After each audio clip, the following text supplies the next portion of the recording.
Hello, everyone, and welcome to Between Two Studs. I'm Alex Studd. And I'm Ron Studd. And Ron, for episode 57, we got a Chicago guy on the line. We got Matty Cobbs. Matty, how are you? I'm good. Happy to be here. Oh, we are so thrilled. And you, for anyone who's watching the video, you are enjoying a nice Chicago summer evening. Nice Chicago summer evening. I got my tequila soda on deck. I'm just, hey, Love it. I'm glad it's not snowing. Heck yeah. 9 months of the year, it is either snowing or there are rumors of snow. So Exactly. we got to enjoy the couple months that we have. So, Matty, welcome to the show, episode 57. This is a big one. Glad you're on. Now, one of the things we do around here, Matty, I think you know this, is we have a tradition, right? And the tradition is we've embraced it since early on in Between Two Studs history. We always have a toast to our guests and to the official sponsor, the official spirit of Between Two Studs, Malort. I understand you have a shot. You're going to be joining us. I do have a shot of this nonsense here. Oh, I love it. Hey, cheers to you, Matty. Cheers, Matty. Cheers. Now, Matty, you're from Chicago. What's your take on Malort? That shit is always, it's never easy to take that. Oh, look, fun fact. I had no facial hair maybe like a month ago when then I started drinking Malort, and boom, now I'm looking like Denzel from Training Day. You know what I'm saying? That's right. It makes you feel more masculine. Yeah. So look, my take on Malort is it's an interesting shot. It tastes like herbs. It tastes like a bunch of herbs steeped in water. Something that you get to like get rid of COVID or something. You know what I'm saying? If it was something, if there was a liquid form of like a COVID, like something you could just drink, I feel like this shit would be the one that you'd be like, oh man, you just have a little shot of this and you good at it. You just have no.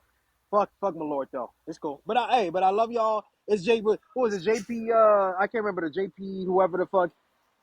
Look, they got a great thing going. The Jepsons, great thing going. They got a bourbon now. I hear them, but it is an acquired taste for sure.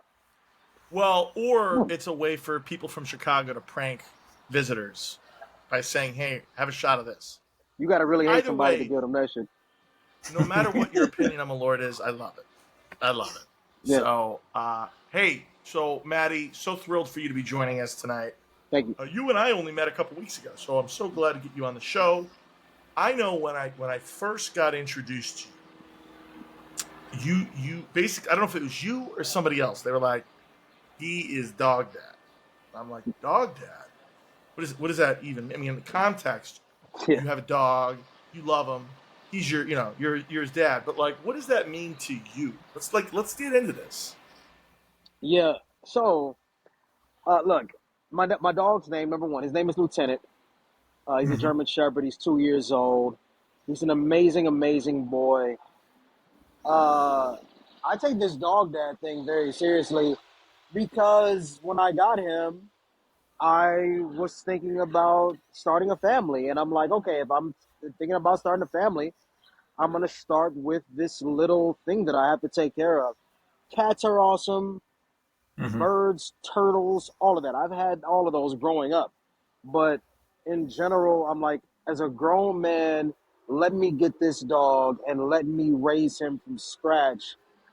And so the whole dog dad thing, it just came about because it's like, hey, I take it seriously. And in true male fashion, the machismo, I got a German Shepherd because I'm like, I want something to protect my home. And I'm like, if I'm not there, then my dog needs to be able to bite someone. Listen, that's not even the case, man. I love this dude so much. I'd probably end up jumping in front of him before something happens now because I've seen him just grow so much. So the dog dad thing for me is just about being something other than yourself. And love something and nurture it and watch it grow. And I've watched him grow, and I love him. Well, and you were showing me pictures last night when Lieutenant was 6 weeks old. I mean, you've had this dog right from the get go. Yeah, I had him from 6.5 weeks old. Went out to Curtis, Wisconsin. That's Curtiss, Curtis, Wisconsin, middle of nowhere. It was a cold January morning. Woke up at 6 a.m. Got some Mickey D's. Took the trip out there. I met this family. The guy, just an amazing, amazing man. And he has these shepherds. He's not a breeder, but he has these shepherds that had a litter. And I'm telling you, the first time that I saw Lieutenant, well, okay, so I'll tell you. So Curtis, Wisconsin, number one, Wisco, great state. We go into Wisco, and I pull up, and it's in the middle of like the country. Mm-hmm. Yeah, rural Wisco. So I meet. His name is John. Total farmer name, John. I meet John, and I'm like, we're talking, and he's like, let me go in because Lieutenant's dad's name is his dog, his actual father, not his human dad. I'm his human dad, but his actual dad's name is Rico, and he's like, let me go and get Rico. This guy goes to get this dog, and this was the biggest dog I'd ever seen in my life. The dog comes out, and it streaks past the window. It looked like a man in a dog costume. I'm like, this is crazy. What the hell? Right then, so Lou was there, and because Lieutenant was tiny at the time, and it was him and 5 other siblings, and they're like all tiny. And I see this big, and his mom was big too, but his dad Rico was so majestic, and I'm like, man, I gotta have one. And then me and John, the gracious owner of the sire and the dam, that's a proper. I'm gonna use proper, proper shit, sire and the dam. I'm act like I'm a little smart right here, but the sire, the owner of the sire and the dam, he's like, yeah, well, here's what you need to do, and we hit it off, and man, Lieutenant, when he got home, it's just been a thing. Like that's my dude, and he has the right name. He lives up to the meaning of his name. He's a great dog. Well, I wanted to know. So there's a whole litter. How did you end up with Lieutenant? Did they give you Lieutenant, or did you sort of say that's the one I want? That's a damn good question. So with Lou, there was one puppy in particular that was very, very aggressive. It was this one. It was one. I'm like, nope, that's not the one. I already know because it's a shepherd, and I know the shepherds they grow into, and I'm like that one is ready for everything as a war dog. Lou was like hiding in the corner with like 4 of his little siblings, and I'm like, I just saw Lou, and I was with someone that I'm like, hey, choose the one that we're gonna have, and that was the one, and Lou, he just an amazing dog, and everything about him just he did what he was supposed to do. Well, I'll say this: every time I've hung out with you, Matty, every time I talk about this fucking dog. Well, not only are you always talking about this dog, but I was gonna say every time we've hung out, you've ended the night because you were like, I gotta go take care of Luke, and I respect that, right? Like, and you and I chatted about that because I said, listen, I would love a dog. I do want to get a dog, but I think it's inhumane to keep a dog locked up all day long, and like I just don't think like that's the way an animal should live. Right. So I have so much respect for you. You're always not only like you take it to heart. I can tell you love this animal. And so I guess let me ask you this, kind of changing gears a little bit about Lou specifically, but like for someone listening, right? Like what would you say are things people need to be thinking about if you're like, hey, I want to get a dog, or maybe I want to get a second dog. What are the things that you would say, hey, listen, you need to be thinking about these things? Oh, well, look, you got to think about the type of dog that you want. You have to think about the type of things that you want in a dog. I'm looking at my friend right now. I'm going to have her get on camera. She's smiling. She's looking all silly. look, you got to think about the types of things that you want in a dog. I knew what I wanted. I wanted a working dog. And we talked about this last night, Alex. It takes a big dog to raise a big dog, and it's not. That doesn't have anything to do with being male or female. I knew what I wanted to put the work in for. It's not easy. Like with Lou, people are always like, "Yo, he's so well mannered," and even like you were like telling me like, "Well, you always end the night with saying I got to go and take care of my dog. I got to go walk my dog." Mm-hmm. We all fall in line for something, right? I chose to be able to fall in line for raising this dog. And that's the reason why I did it, is because it's not just about the dog. It's about, we talked about the maturation and going. I'm like, okay, well, I'm thinking about maybe starting a family. I'm going to start with this puppy. And so Lou is the measuring stick.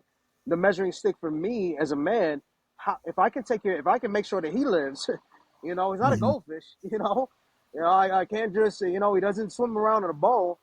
He needs to go out. So I'll tell anybody that's going to get a dog, just to get your lifestyle. It's all about what you want out of a dog. I knew what I wanted. I was on my macho shit where I'm like, I want this big dog that's going to be able to bite people. But then it changed only because I was able to check myself and know, really, honestly, people don't have to worry about the dog. You need to worry about me more than anything. The dog is just there for me to keep my mental right, Love the Yep. dog. But just, you got to look at your lifestyle and then choose. Like, there are great dogs out here. Adopting is also a great option. I think last night, Alex, I talked to you.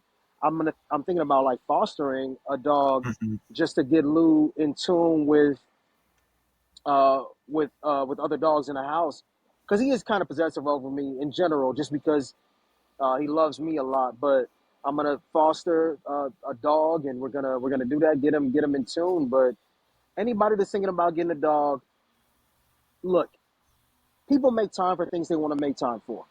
Mm-hmm. Okay, like everything else is bullshit. All of that, I don't have time. Look, you're gonna make time if you really want to make the time for it. Life is too short. People get up out of here every day. So if you want to make time for it, you're gonna make time for it, and you're gonna get what you want. You mentioned Love that. Lou's I mannerisms. just think you want. You mentioned Lou's mannerisms. He's really calm and really good with you. Did you actually send him to training school, or did you not do that? And what are your thoughts on training school? No. Oh, okay. So I did the training. I did the training all myself. Number one, I Wow. like to read. Yeah, I know. Imagine it. So with a shepherd, very, Yeah. very strong, super intelligent. He tries to outthink me all the time. Yeah. A good buddy of mine that has a Belgian Malinois. I don't know if anybody out there has seen John Wick. Mm-hmm. You know Oh about yeah. these Belgian Malinois. They Yep. can climb a wall. Literally, they are like dog squirrels. Yep. Um, Badass dogs. But one of my buddies, he has one, and he's like, initially that's what I wanted, a Belgian Malinois. But I looked at my lifestyle and I'm like, it won't be right for me. But the Shepherd is a variation of a Malinois. So in Mm-hmm. general, my buddy told me, he's like, you don't want someone else to train your dog. You want to be the one to train the dog, because the dog is it's a bonding thing. Mm-hmm. Mm. And so from day one, That it requires a lot of was extra work. Yeah. so much extra work. Uh, Look, when he came home, he was 6.5 weeks old. He was tiny. He was cute. He looked like a little bear. And everyone's like, "Oh my gosh, you gotta have him sleep in the bed with you." And I'm like, "No, you didn't see his dad. I know this Where is this gonna is be going. yeah, you know what I'm saying." I'm like, Yeah. "No, hell no." I'm treating him like a grown man named Jerome. You know what Yep. I'm saying? So from day one, I'm just talking. He was like tiny, and he's looking at me like, "What?" And I'm like, "No, man, sit." He's like, "All right." But no, I just treated him like a grown man from day one, and now he's big. And I tell anybody, if you're gonna get a big dog, forget all that baby talk. I don't do any baby talk with him either. I talk really frankly with him, and he loves that. I think he loves me because I feed him. That's the main thing. And they go through a lot of food too. Yeah, I run through a lot of food. Now, is he full grown now? I'm He's assuming, big. right? Yeah, 2 years old. He's reached the maximum size. He's 95 pounds. His dad was 115. But as you know, shepherds with the hip dysplasia, I try to keep him pretty like nice and just a good size. Yeah. So he gets a lot of quality food. He eats a lot. He eats bison. I see the Hmm. buffalo on the back. I'm not no It's look the okay. Bills.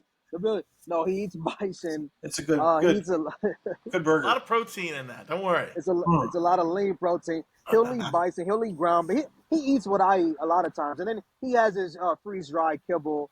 People are like, "Yo, you feed him?" I'm like, "Well, I mean, look, man, the dog.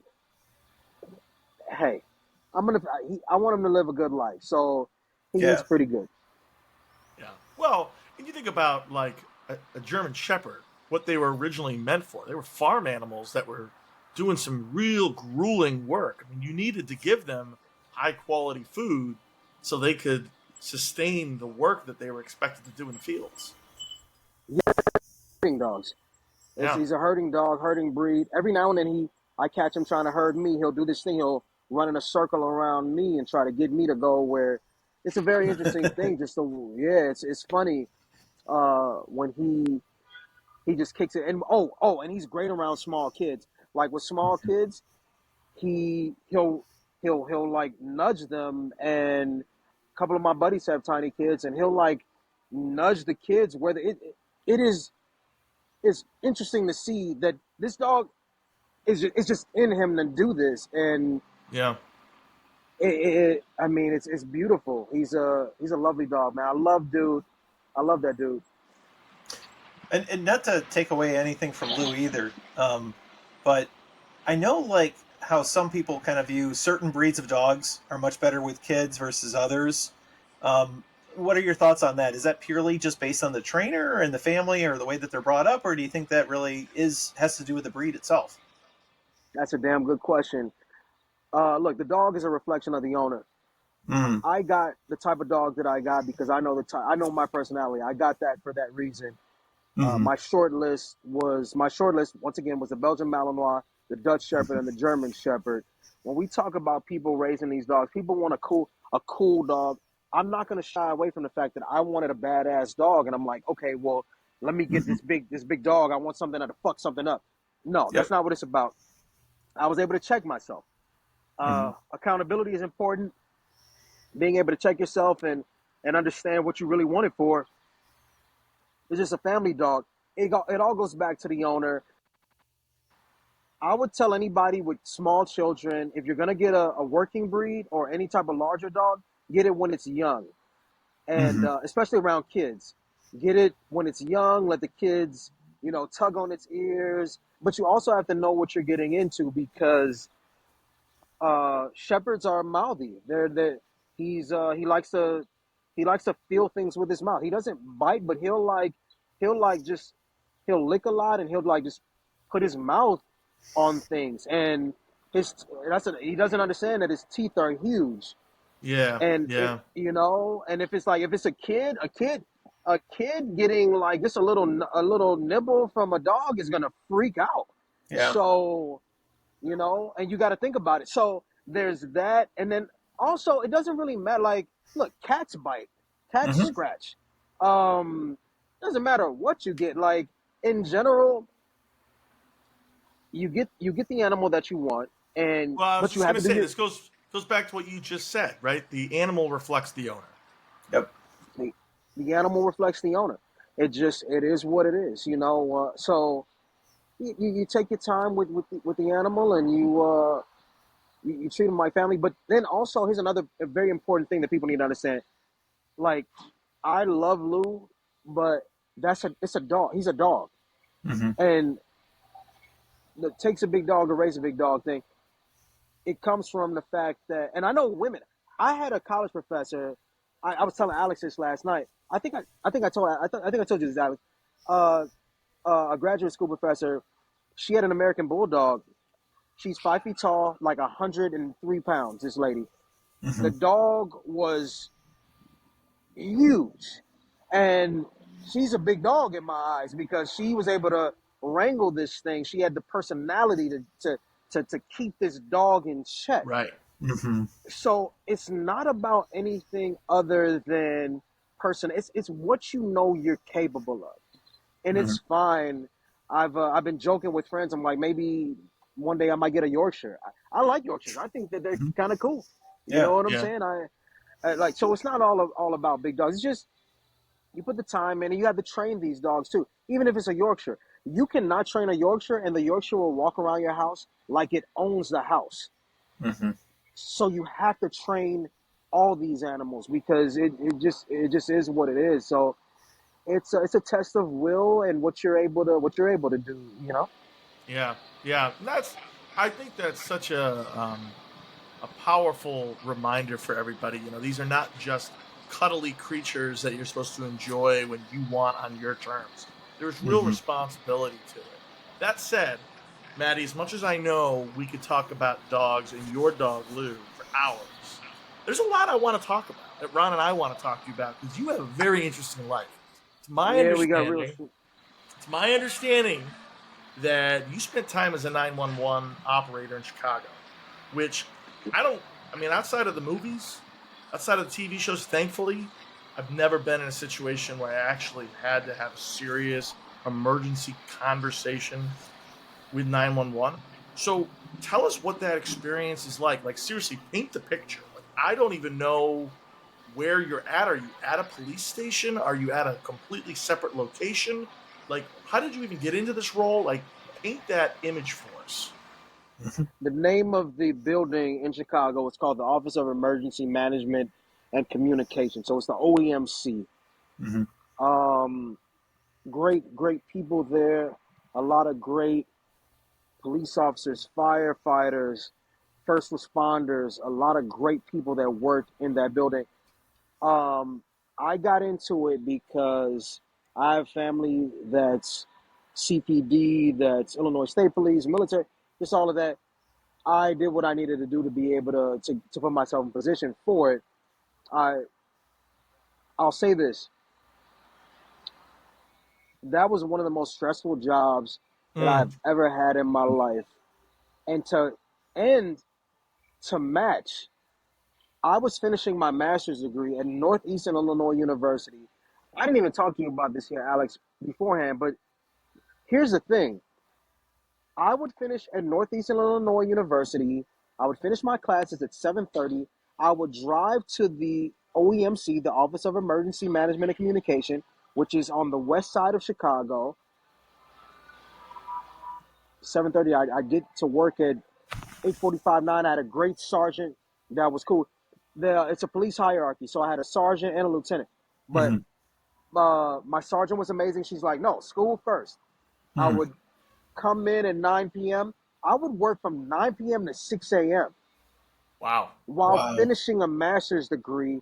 The 9 p.m. to 6 a.m. time frame, that's when everybody that's crazy comes out of the woodwork. Yeah. Yeah. Yeah. I mean, and certainly when you're working the city of Chicago, especially in the summertime, I can only imagine the calls that you're getting. No, it's ridiculous. Yeah. Between that and then, like, I remember, like, there was a New Year's Eve that I worked. Um, oh man, I only worked one New Year's Eve, and that one was that was enough for 5 lifetimes. I mean, look, New Year's Eve, everything is happening. It's a lot of gunfire going off.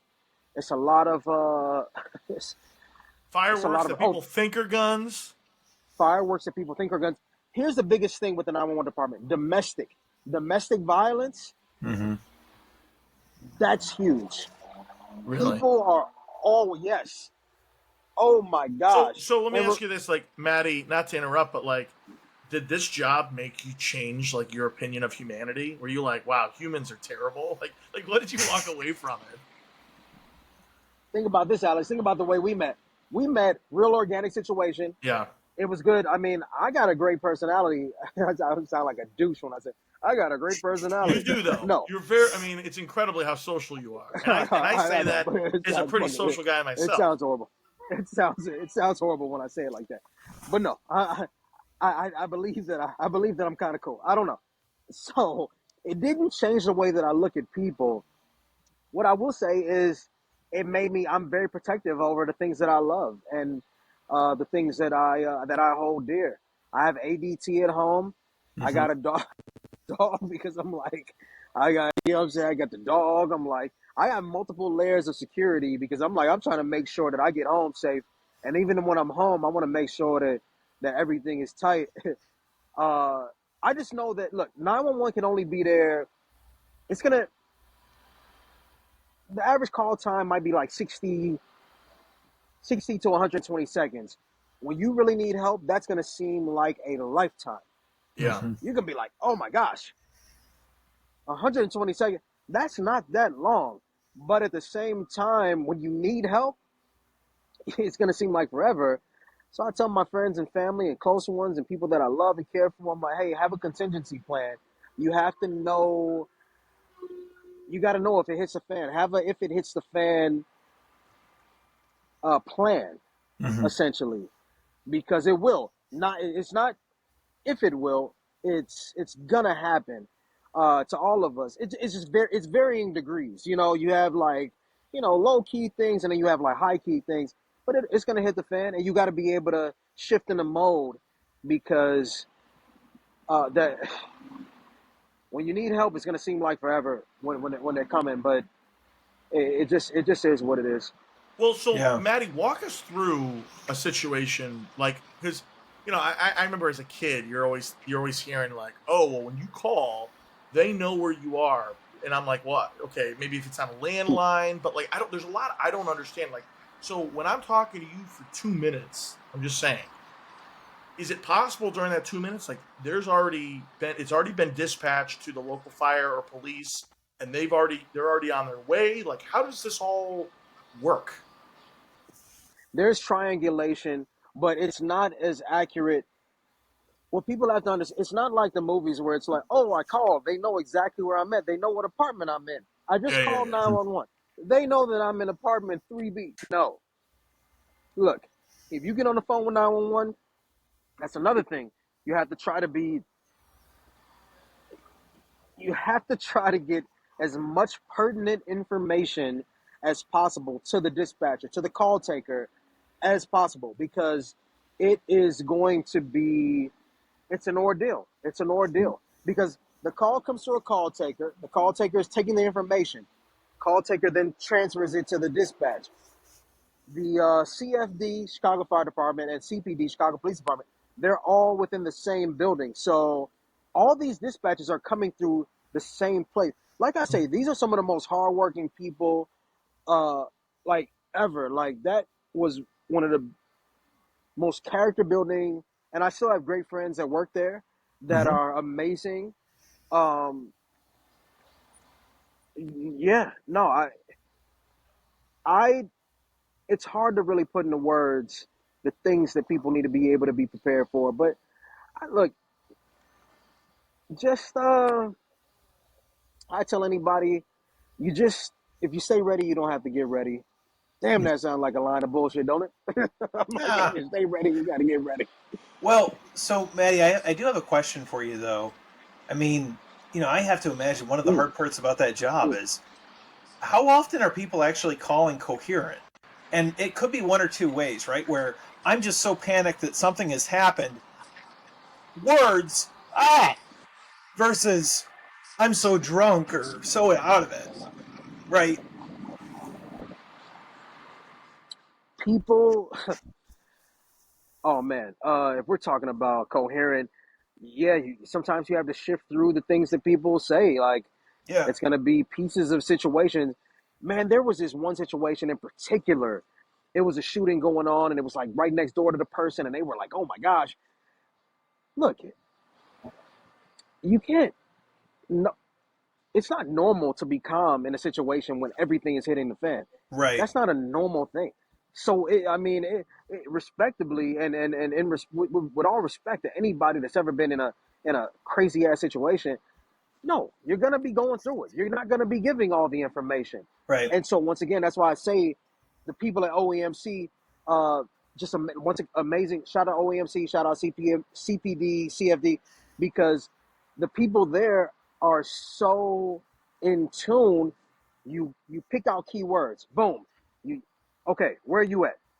This. You get all the things that you need to get, and you try to get them help there as soon as possible. Because, again, when someone needs help, Yeah. that that 30 seconds is gonna feel like an hour. Yep. So, Well, yeah. one more question related to that, because this is probably just something that I imagine you know how to do because of your experience. How do you tell somebody to calm down and actually get them to calm down? That seems like an impossible task.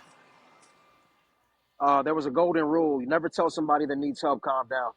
Okay. Like we would Wow. never, we can never, we can never Yeah. just be like, calm down. Yeah, it makes Calm me even down, more motherfucker. irrational, I'm sure. Right. You know what I'm saying? Don't tell me to calm Yeah, that's down. just Down. throw gasoline on the fire because that's what you're doing. You know what I'm saying? Somebody just got stabbed in the neck. You need to calm down. Hey, listen here. It's totally I don't fine. care how much blood. No. You know exactly. Right. No, it's not fine. So you never say calm down. This is where communication comes into play, and just really trying to be able to, empathy. Empathy is a big thing. You got to empathize with it. You may not be in a situation, but understand that it's somebody in need. So the words "calm down," no, that's a big no. Mhm. Not saying calm down to anybody because there is no calm down. Look, when you need help, it don't matter. Your cat is in a tree. Your dad is having a heart attack. Somebody's getting shot at with an AK. Listen, everything is everything. You need the help. So there is no calm down, which it's empathy, and it's like, okay, let's talk this through. Tell me what I can do to help. They'll yell at you, they'll curse at you, and it's like, okay, no, I get it. Empathy, Yeah. understanding. It's like, no, I get it. I know. Yes, yes, ma'am. I do understand why you feel this way. Listen, just where are you at right now? Are you in a safe spot? Okay, this is what we're gonna. So it takes a lot of patience. Again, I learned a lot. I learned a lot from working with that with OEMC. So it was very interesting. Yeah. Well, so, Matty, obviously, I'm sure a lot of the calls that you took were of very serious nature, right? I mean, life and death, serious consequences at play. Were there any, maybe a funny story or a story that you could share that might be a little bit more lighthearted or interesting, at least, that you could share? There's nothing funny about that place. Yeah.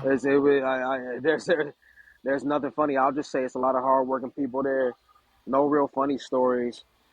They work really hard. Some people work 2-3 shifts at a time. Wow. Yeah, some people. I mean, of course they're getting paid overtime, but some people they put in a lot of work. So it was really nothing funny about it. It's a very serious thing. Essentially, you're dealing with people's lives. Yeah. Yeah. When you're dealing with their livelihood, and that's a big deal. So, I think the reason I thought of the question, Matty, and I don't even know if this is true, but I remember as a kid, maybe this is just during an era of, you had what was that crank call. Crank anchors. Yeah, you had Crank all these, anchors, and you had the. yeah, and you'd Oh. always hear like, don't ever crank call 911, which obviously as a kid you're like, I'm not going to do that, but you always wondered, like people would always say, don't ever do that, in part because someone might never, it might not get through if you're taking up the line. I guess my question was, did you ever experience that? Did anyone ever try to prank phone call or do anything stupid, or someone call thinking something horrible happened, and then halfway through the conversation realized, oh, that I exaggerated and everything's fine? People would prank call all the time. That's another. Oh, that's an issue. Okay. Calling 911. Oh. This is the big thing. Mental health. There's a thing. It's mental. So you have people that are in need of mental, a lot of mental health institutions in Illinois, they closed down, right? Mm. And so people will just call 911 just to have somebody to talk to. Wow. So imagine, yes, that's a big deal over there. Like I said, man, some of the most hardworking people in the city, because you have to. I mean, again, you don't hang up on anyone either. So it's like you can't just hang up on them. So it's like they may call and they may be someone that has a mental issue, and you have to gauge the situation and just be like, okay, this is just somebody that wants to talk. They just need somebody to talk to. They're lonely. That's another thing. People like, yeah, man. I'm telling you, like, New York, Chicago, LA, large metropolis type places. It is not for the faint of heart for their 911 departments, for their police officers, all police all over the place, but especially large cities. It's very, very weird because you have a lot going on. Like you just have a lot of moving parts. So I guess I would never. I mean, I guess maybe some our funny times would just be us being able to get through a shift and being like, oh man, that was awesome. You had that same mental call you five. Well, you call him a mental. Had that same mental call you 5 times. I'd be like, yeah, he told me he loved me. And I'd be like, he told me he loved me. Wow. He proposed to me. He didn't even know I was. He thought I sounded like a woman. I'm like, oh damn. Oh goodness.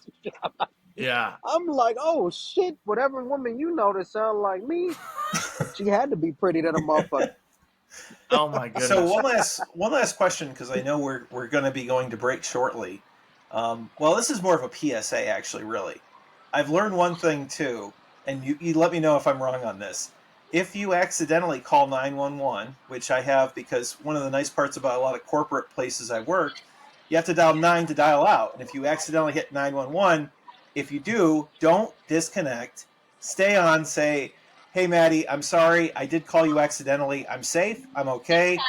This was just an incorrect call on my part. Is that good to do, or am I just telling myself lies to make myself feel better? No, that's the correct thing to do. That's a good human thing to do when they get on the line because honestly, a lot of people are just calling 911 and they may not have the chance to be able to say what they need help for, so they hang up. Mm-hmm. So, no, stay on the line. And if you call 911 accidentally, please stay on the line and say, hey, no, this was my bad. Mm-hmm. And they'll be like, okay, fine. Nothing. Water under the bridge. But plenty of people, there are people, God bless people's souls, that's not here. People probably needed help and they called, and you got to call back because you do the call back, you know? So, no, it's 100% correct. Yeah. If you accidentally call 911, please talk to the operator. Tell them that there's not an issue. Don't just hang up and be scared. It's not anything to be scared about. You just tell them. Communication, once again. Yeah. That's a good reminder and a good PSA. So thank you for telling us that. Hey, so Matty, we're going to go to break. And when we come back, Okay. I want to talk with you about Chicago sports. I know Ron and I, we want to chat with you about, I know you're a big hiker. I know you know a lot of the restaurants and bars in Chicago, too. I want to chat about that. Maybe we'll talk about some male mental health and camaraderie as well. So we're going to go to break, and we'll talk about those things right when we get back. Awesome. That's perfect. Hey, I know what you're thinking. Right now might be a good time to go and get a quick break, but here's the thing. I'm thinking that you could also use this as a good opportunity to like, subscribe, and drop a comment on this video. It would help us. It would also get the search algorithms to make sure that this video pops up for more people. So we'd really appreciate it. Hope you enjoy the rest of this episode. Thank you so much. Bye. Hey, welcome back to Between Two Studs. We're hanging out with Matty Cobb, and Matty, there's someone behind you now. Who's this person behind you? Oh, that's Marissa. Marissa's Hold on, Marissa's super cool. Hey, Marissa joined the group. She is Between Two Studs. Well, welcome. Yeah, she is. Yep. But she can't hear us right now, right? Just so no, she can't hear us. But she's enjoying being part of the show. Hey, so Matty, before we went to break, I said we needed to talk about Chicago sports. Listen, I moved to this city 4 years ago, and although I'm not from Chicago, I wanted to be in this city when exciting sports things happen. And I think about it, I go, okay, the 80s, where they were all about the Bears. Right? And then the 90s, you have the Michael Jordan era, the Bulls. 2000s, you had the Blackhawks. You had 2016 happen. By the way, Ron, you just cracked open a beer. Very nice. Bubbly. No, not a beer. Okay. 2016 happens. You have, obviously you have the Cubs, and then what? Nothing has happened since, Matty. What's going on with Chicago? When are we seeing the next championship? That's a loaded question. So, number one, we want to shout out to Derrick Rose. Derrick Rose is amazing. Want to shout out this current Bulls team. Want to shout out the Blackhawks, the Bears, Justin Fields. Cubs, Sox. I'm a Sox fan, but shout out both teams. Mm-hmm. I'm a fan of the sport of baseball more than anything. So I go to Cubs games, but I don't wear any Cubs paraphernalia. Mm-hmm. So I don't know. Look, Chicago is a city we pay to play a little bit. If you think about what the Cubs did, I talk to friends about this all the time. The business acumen, the Ricketts, I tip my hat to them because everything was predicated off of winning. The business around the area, and they won. And that, I mean, if there was a loan taken out, I don't know how it worked. Everything was based on. It's like, okay, if we're going to take this loan, it's going to be based off of us winning a pennant, and they won it, and so, you know, it is what it is when they do that. So, nah, man, I don't know. I don't know who's going to win next. If anything, I'd say maybe the Bears. I think the Bears are overdue. The Bears because Justin Fields and the Bears are overdue for something. So, I listen, we've talked about this on this podcast before. Matty, I don't understand Chicago, the third largest city in the country, and really I say it's number 2 because LA just goes on forever, right? When it comes to population density, Chicago's number 2 in the nation, right? And yet, in the Bears' entire history, at least modern history, there's never been a great quarterback, ever. You've won because your defenses have been incredible. And so Justin Fields might be the greatest, if he keeps developing, could be the greatest quarterback in Bears history, which is kind of sad, but hey, if he wins, he wins. Who cares, right? So talk about what your thoughts are Fields is. I went to 6 games last year, and I'm going to tell you, like, that dude he's awesome, man. He is really, really fast in person. Like, you know how people are like, oh, he's fast, man. The dude is fast, like, real deal fast. I know we got like an O-line guy, like a 6'5", 333 pounds, like a massive human being. Hopefully he doesn't have to run that much because it's not that good, but in general, he's fast. He has a great arm. High football IQ. No. Just a solid dude, and yeah. I don't want to jinx. I don't want to jinx it, because remember, with all sports, it's all about who's healthy at the end of the year. So it doesn't matter. For sure. And it's all about momentum. Yeah. Mm-hmm. I always say in baseball, it doesn't really matter until August. Exactly. If you get hot in August, who cares what you did earlier in the year? Exactly. You know, so it doesn't matter how good I think he is and all of that, or whoever they just drafted. Look, man, people need to stay healthy.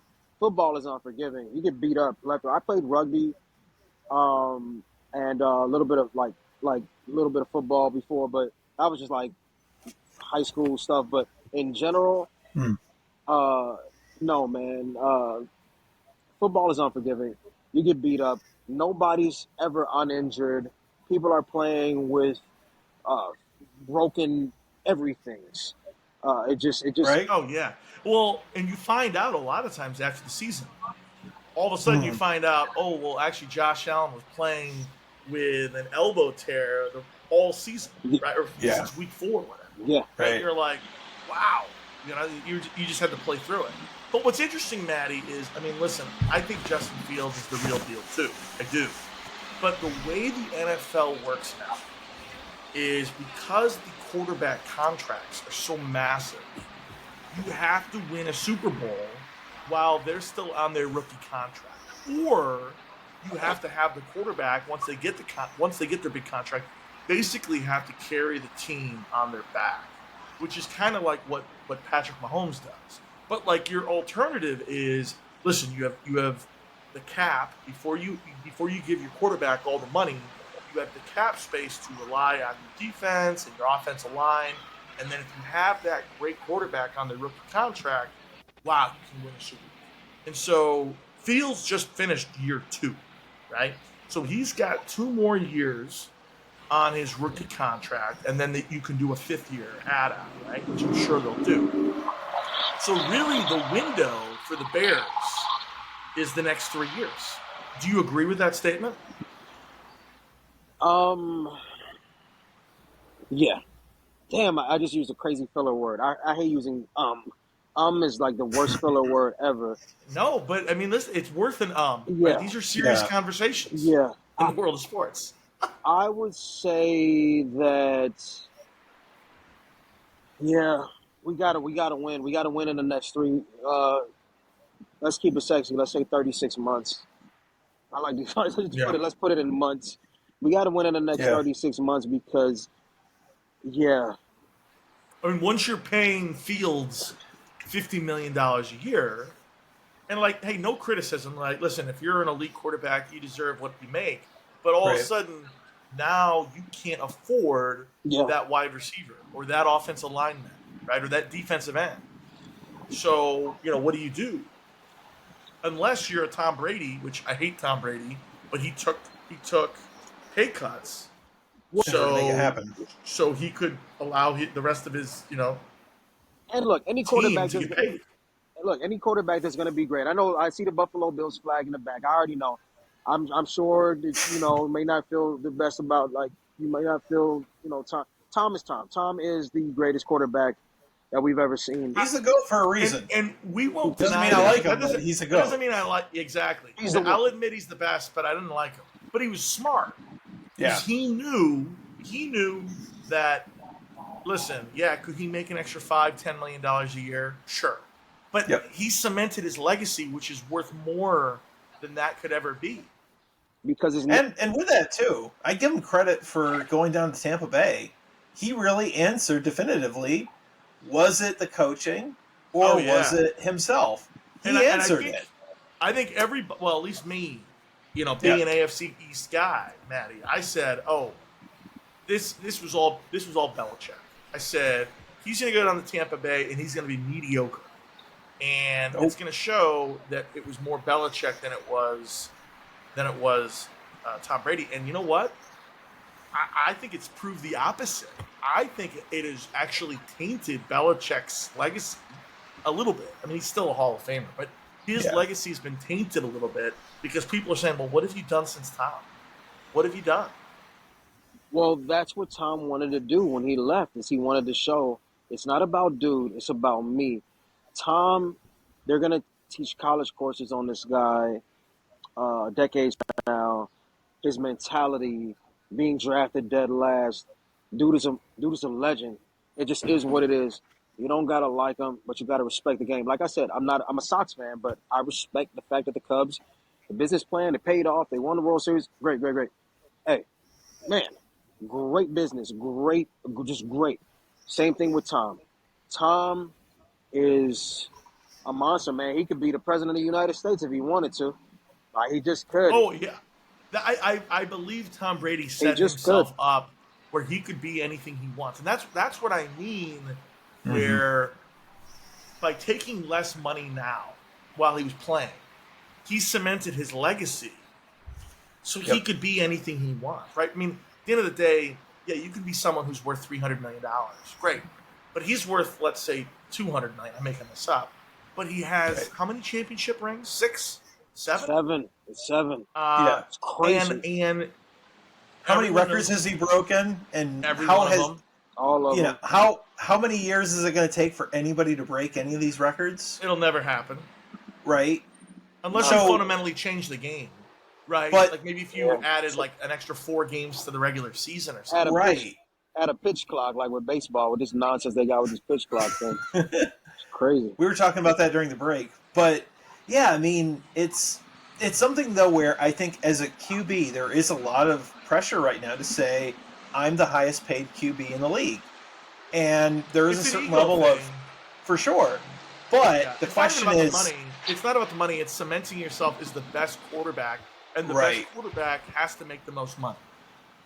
right? Listen, all of that. Look, the money. The IRS is still going to take half of it.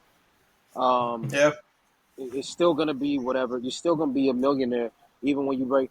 Look, Tom, and this is okay. We were talking about the Bears, and if Justin is going to want the max, he should want the max. But at the same time, Tom took the lesser because Robert Kraft made him feel like a son. We have to remember this. Bobby Kraft loves him, still loves him to this day, and it's just one of them things. Like it's just like no, like Tom took the less because he's like, this is my family, and Yep. so it's how Bears make Justin Fields feel like family, and respectfully, because respect and communication, you got to talk to somebody. The revolving door, just like in a relationship, the revolving door with something is not. It's not the best deal. Sometimes you have to put in the work, and you got to grind it out. You got to lose sometimes. Yeah. Relationships are trash. It just is what it is. But you got to put the work in, and you have to say, okay, well, this is my person, and or that's what Robert Kraft and Tom were in a relationship, and they're Right. like, he's just like, okay, well, if we lose, we lose. They had Aaron Hernandez. Look, not going to speak ill about the dead, but they were able to rein him in. They were able to rein these people in. They get people, and the system. Nobody was bigger than the system. And I got to tip, man, New England, man, Bobby Kraft and what they had going on over there. That was a beautiful thing. Like that was Well, like a not a dynasty. beautiful thing for Bills fans, but I get your point. No. But Not a beautiful thing for Pittsburgh. shifting Yeah. things back to the Windy City a little bit, and especially now it's baseball season, and we've talked a little bit back and forth about the Cubs and the White Sox, right? Now, as a very East Coast person, I'm certainly aware of, like, in New York City, like, they've got the Mets and the Yankees. Chicago is cool as well because you guys also have two Major League Baseball teams. Yes. Now, in my head, I can very distinctly kind of place that's a Mets fan, that's a Yankees fan. Walk me through that as a Chicagoan and as a White Sox fan. What are some of the stereotypes about, the Cubs fans versus the White Sox fans, and like, what are your views on both teams, if you don't mind me asking? Look, you got Cubs fans that hate White Sox fans. You got White Sox fans that hate Cubs fans. Like, people get really, really upset about this. It's kind of crazy. I'm a fan of the sport, and I tell my Yeah. Cubs buddies, I'm like, look, I'm a fan of the sport. I feel like the Sox play great baseball. People suck. Just like this is why I like baseball, because it's a long season. It's just like Mhm. life. It's the ebb and flow of life. Like, look, you may suck on the early, and then you finish strong. You may start strong and suck later. It is what it is. Um, in Chicago, with the Mets and the Yankees, it's a little bit different because they got their boroughs, and so Mhm. it's a body of water that separates. I believe the Mets are in Flushing. I believe Flushing, Queens. Uh, the Sox and the Cubs are a train ride away. You might Mhm. lose your life on the train, just so you understand. Well, That it red is line is unique. dangerous. You're right. I mean, the red line connects both stadiums together, which I think is a Yeah, unique thing. I don't Mm. think there are any other single line trains that yeah, connect two major ballparks together like that. I mean, you could theoretically go to a day game, Mhm. at the Cubs, and then get on the red line, and then go to a night game at the White Sox. I mean, no, yeah, but talk about, no, yeah. I mean, I 100%. interrupted you. Talk about what. I mean, I've always seen it as North Side versus South Side rivalry. And by the way, I've also seen like suburbanites. Chicago suburbanites lean towards the Cubs, I'm gonna take but another like, Malort before I answer this. Go oh, ahead. I love it. Oh, I might join you. And by the way, anything you say, you're going to offend half the Chicago audience. So you know. I already know, man. Number one, that's why I have to preface that with just saying that I love my city, and I just love the sport of baseball. If you've noticed, I've been trying to be a politician around this motherfucker. I'm Oh, like, I no, man, know, I love the and sport. we're sticking you to it. We're like, Yeah, answer the question. I'm like, I just love the sport. I love the sport of baseball. I love Bryce Harper. Bryce Harper's handsome. Um, no. Wait. Pose the question again, because I just got So the lost question talking about was, Bryce Harper being handsome. what are the stereotypes about White Sox fans versus Cubbies fans? And do you think Oh, any of it's true, or like, what are your thoughts on that in general? Cubbies fans. Okay. This is hot take. Yep. Cubs fans. They are very hardcore. Look, if you want to have a good time, if you want to go to like a party, like a high school baseball game, like a poppin' ass high school baseball game type vibe, but it's Yeah. major league. You go to Wrigley, because Yep. then afterwards you can file out, and then you can end up maybe in an alley, drunk, because it's ridiculous. I mean, Wrigleyville, if you've never been, it is unbelievable, right? And Wrigleyville is crazy. It's a nice area. Some people are old codgers and they're like, I don't like the way it is now. But the moral of the story is, you walk out, and within a 5-minute walk, there's got to be 40 to 50 bars, right? I mean, there is endless entertainment options for Wrigley. And I'm a Sox fan, and so when I met Comiskey, I'm gonna call it Comiskey because I'm not gonna call it the new name. Shout out to Guaranteed Rate or whatever the hell it's called. And you know what? And Guaranteed Rate, I have a gripe with Guaranteed Rate but look, that's their business, and they did what they needed to do. They put their name everywhere, but in general, when you leave out of Comiskey, the police headquarters is 2 blocks away. There's a red line, and then it's just the hood. Like, you might lose your life. You be like, yo, where were you? How did he lose his life? Well, he just left the Sox game and he just walked the wrong direction. It's crazy. It is so crazy. So it's but once again, that's why I love my Sox, because it's hard nosed. It's like, hey, you gotta the men in black. You're the men in black, and I love the all black. I love the black uniforms. I love the black and gray. And MJ, when MJ stopped playing basketball for his little hiatus, he was on the White Sox. He was with the Barons. He was with the Barons, the White Sox AA team or AAA team. But MJ was a White Sox at one point. So between MJ, Frank Thomas, Jim Thome, just legendary White Sox players, I love the White Sox. Well, Matty, let me say something, and then you tell me whether you agree or disagree. When I first moved to Chicago, I had no skin in the game, right? So I wanted to go to a White Sox game, and I wanted to go to a Cubs game. And I wanted to go on the exact same week, right? So I think I went to one game on a Tuesday, and I went to another game on like a Friday or something. Here's what I noticed. Cubs, I mean, it's Wrigley. It's an iconic ballpark. There's so much history to it. But I'll tell you what, I was watching the game, and everyone around me, they're taking photos, right? They're Snapchatting.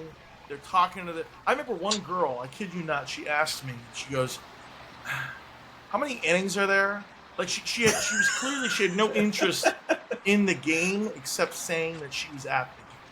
All right, so a couple days later, I go to the White Sox stadium.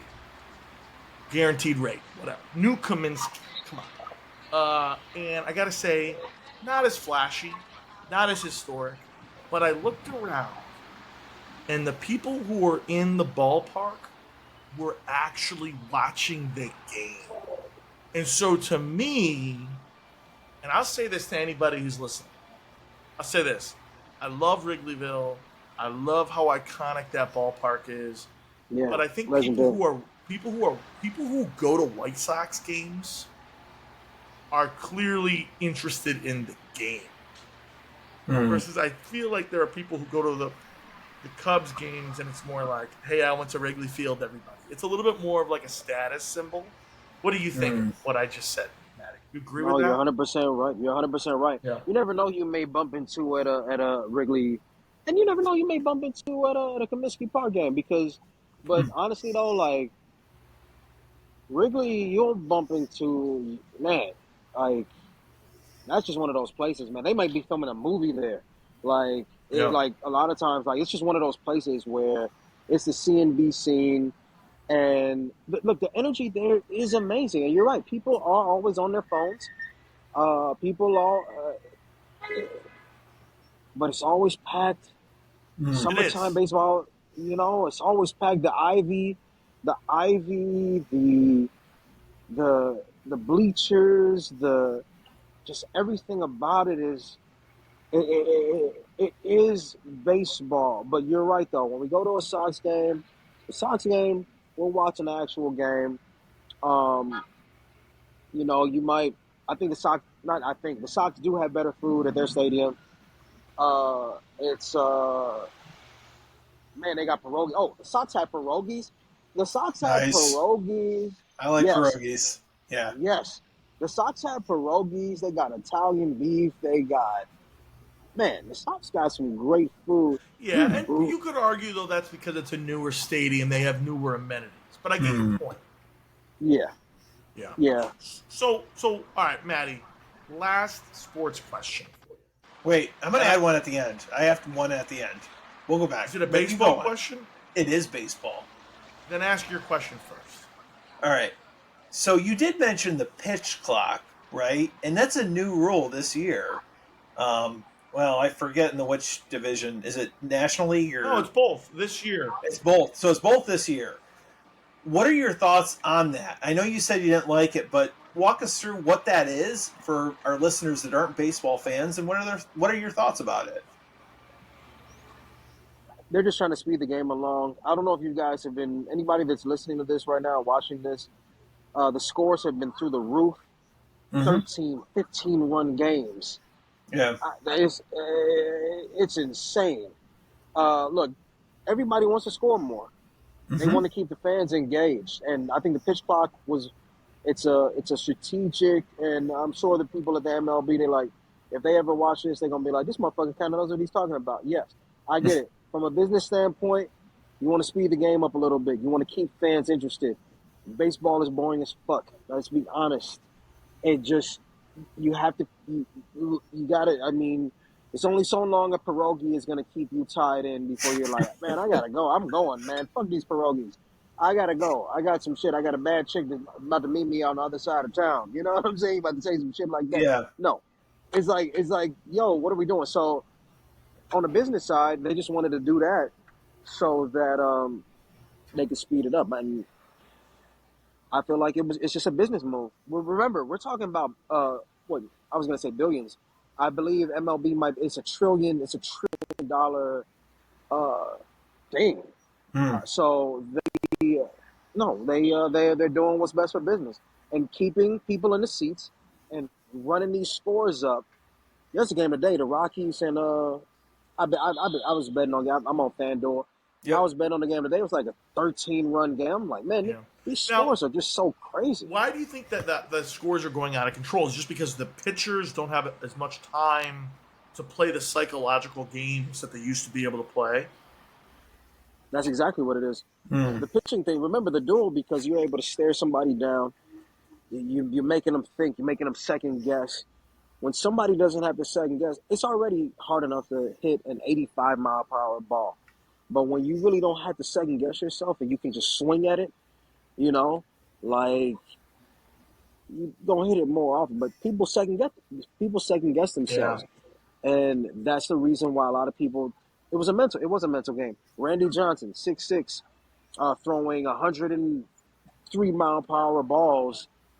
You're gonna second guess yourself every time dude is up there looking at you like, man, what is he about to do right now? Because that's all you can think, So like when you don't have the time to even get in your own head about it, and you can just swing, just like anything in life. Sometimes you just got to do it. But when you just go and do it, then it's like it's game time. So. No, the MLB, they know what they're doing. This is a business move, and it's working. I get it, and quite frankly, I think I'm in favor of it. But I will say this, and this is important. Of all the major league sports, baseball puts the most emphasis on statistics, the most emphasis on records, the most emphasis on legacy. And I think if we see this consistently, right, where all of a sudden the scores are twice what they used to be, you're going to have to – you can't compare 25 years or 40 years or 50 years ago baseball to today's game. And so you're going to have to, like, when it comes to the record keeping and scoring, it's like you're going to have to put, like, an asterisk. Because it's like the way things are going, if you're a rookie starting today, who knows? Maybe it's a different era. well, maybe you blow Barry Bonds' home run record out of the water. I don't know, right? Like, what could happen because the game has systematically changed. And again, I'm not against the game changing, but you can't tarnish the legacies of players from a different era who played a different game. Right. Well, So- and just to add to that, Alex, too, it's interesting because the other night we went to a Braves versus the Mariners game in Atlanta, right?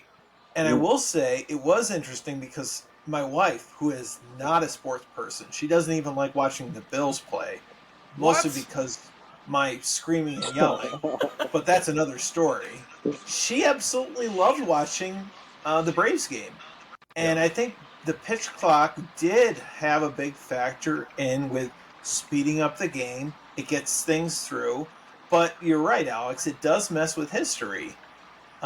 There is going to be a certain level of it messes up with, the game 30, 40 years ago is not the game today. Well, and you have to keep in mind of that, right? And I think that's like even in the NFL is not the same level of like the records are not as significant in football as they are in baseball. But like I always tell people, I always say, listen, there was only one running back who ran for 2,000 yards in the original 14-game season, and that was O.J. Simpson, right? Like everyone else did it in 16, and now there's 17 games in the season, right? So to me, it's like, listen, you just have to keep that in mind when, if someone this upcoming year rushes for 2,000 yards, it's like, well, yeah, they had they had an extra 3 games that OJ didn't play in. And like, listen, I'm not here to like, I do think OJ was one of the greatest running backs of all time that the NFL just doesn't want to talk about right now. Because, he probably murdered somebody. But at the end of the day, you can't take away his legacy, right? Like, he did it in 14 games. It's a totally different game now. It's a totally different game. Look, the game is going to continue to change. Look, if we're talking about these pitch clock and all this, Babe Ruth would have won 10 pennants. The Yankees would have won 10 pennants on a pitch clock. Like even right now with hockey, like hockey is super high scoring in general. Like everything is changing. Like the Blackhawks. Well, and Matty, we went on our run. We were watching the Lakers game last night, and you were like, you were laughing. Gosh. You were like, because everything was a penalty, right? Everything was a foul, and you're like, if Michael Jordan was playing today, he'd be putting up like 80 points a game. Oh, yeah, easy. And MJ. Well, and I think we talked about that our last episode, Alex. Not to be too much of a callback, but like the NBA was a much more violent league, especially during the 80s and the 90s. Players today, even if you are setting records, you have to factor in there was a level of violence that was expected at a basketball game that you aren't seeing today. Now it's finesse. Yeah. And, of course, if you're not getting beat around and hit, of course you can play for 20 years. Right?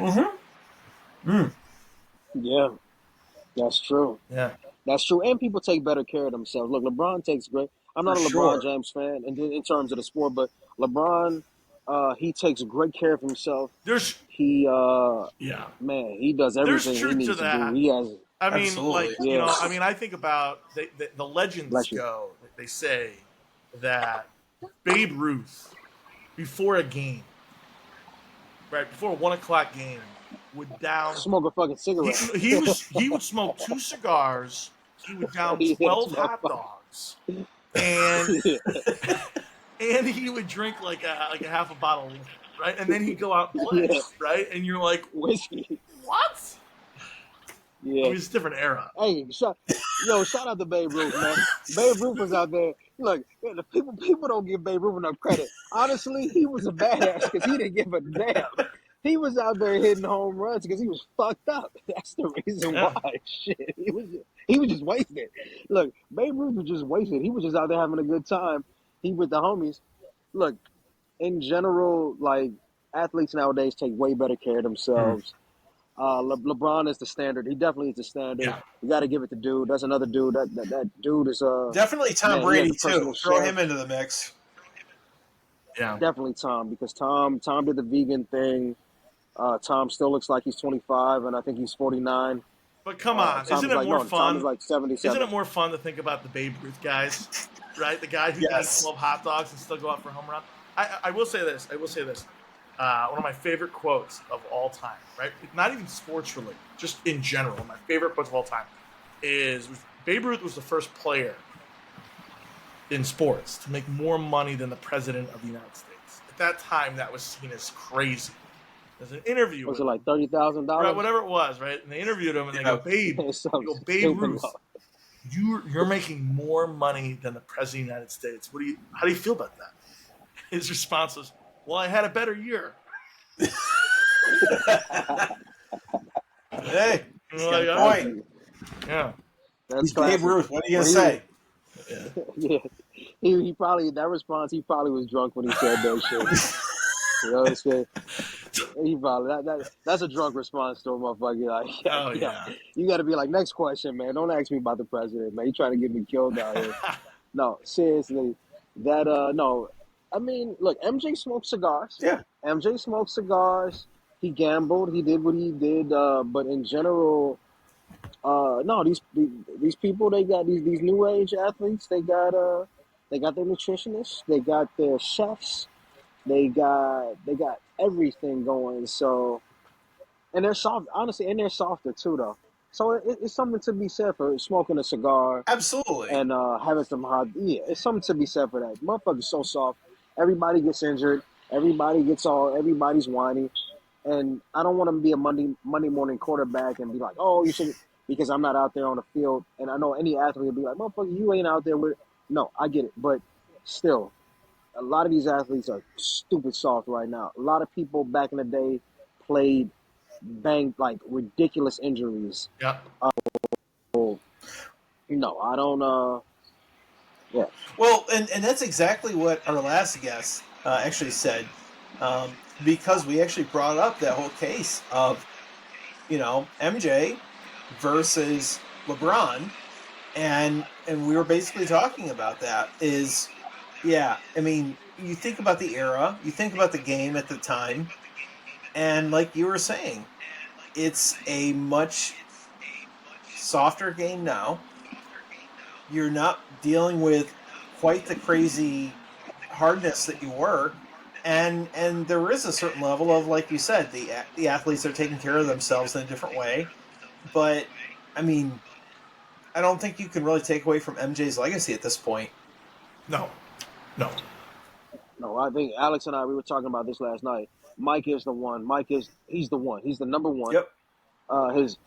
His logo is on football jerseys, college football jerseys.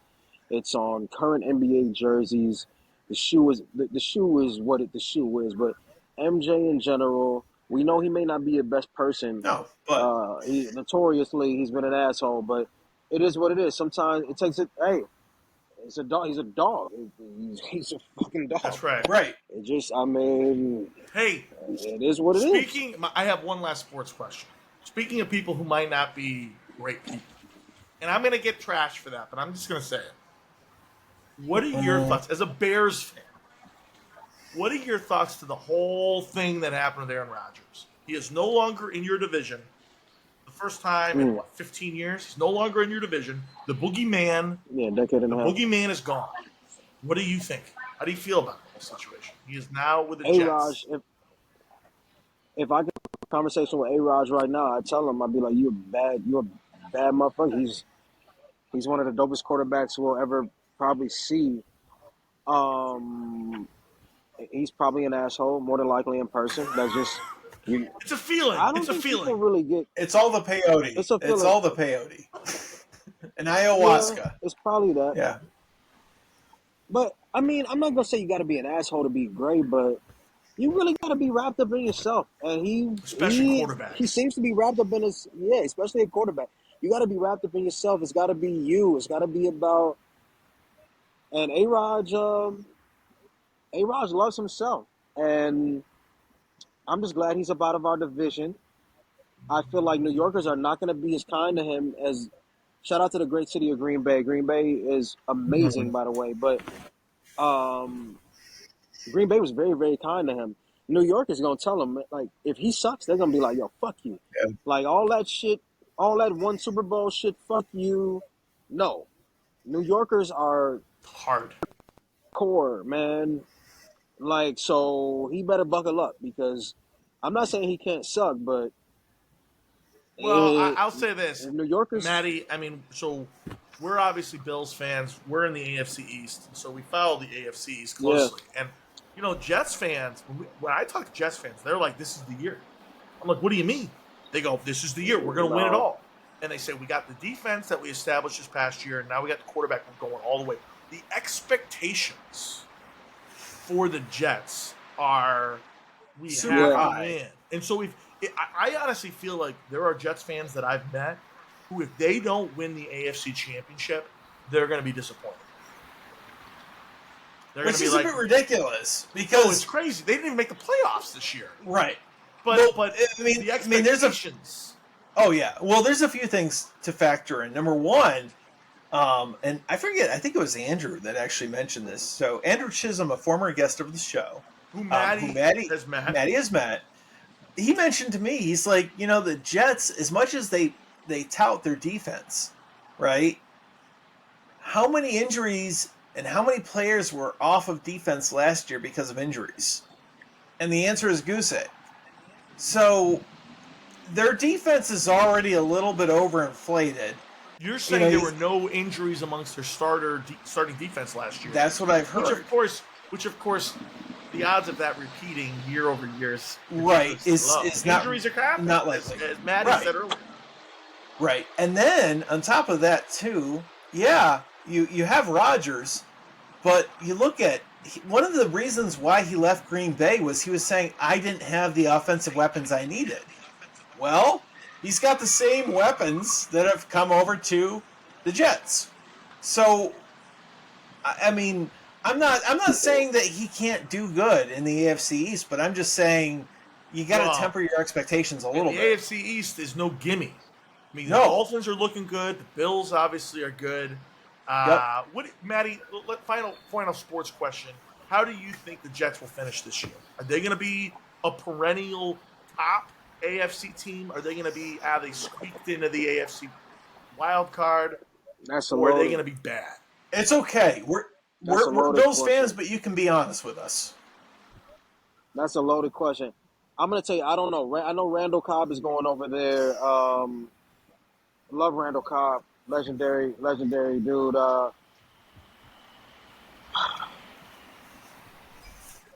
feel like A-Rod has a chip on his shoulder the size of the golden nugget. He has something to prove.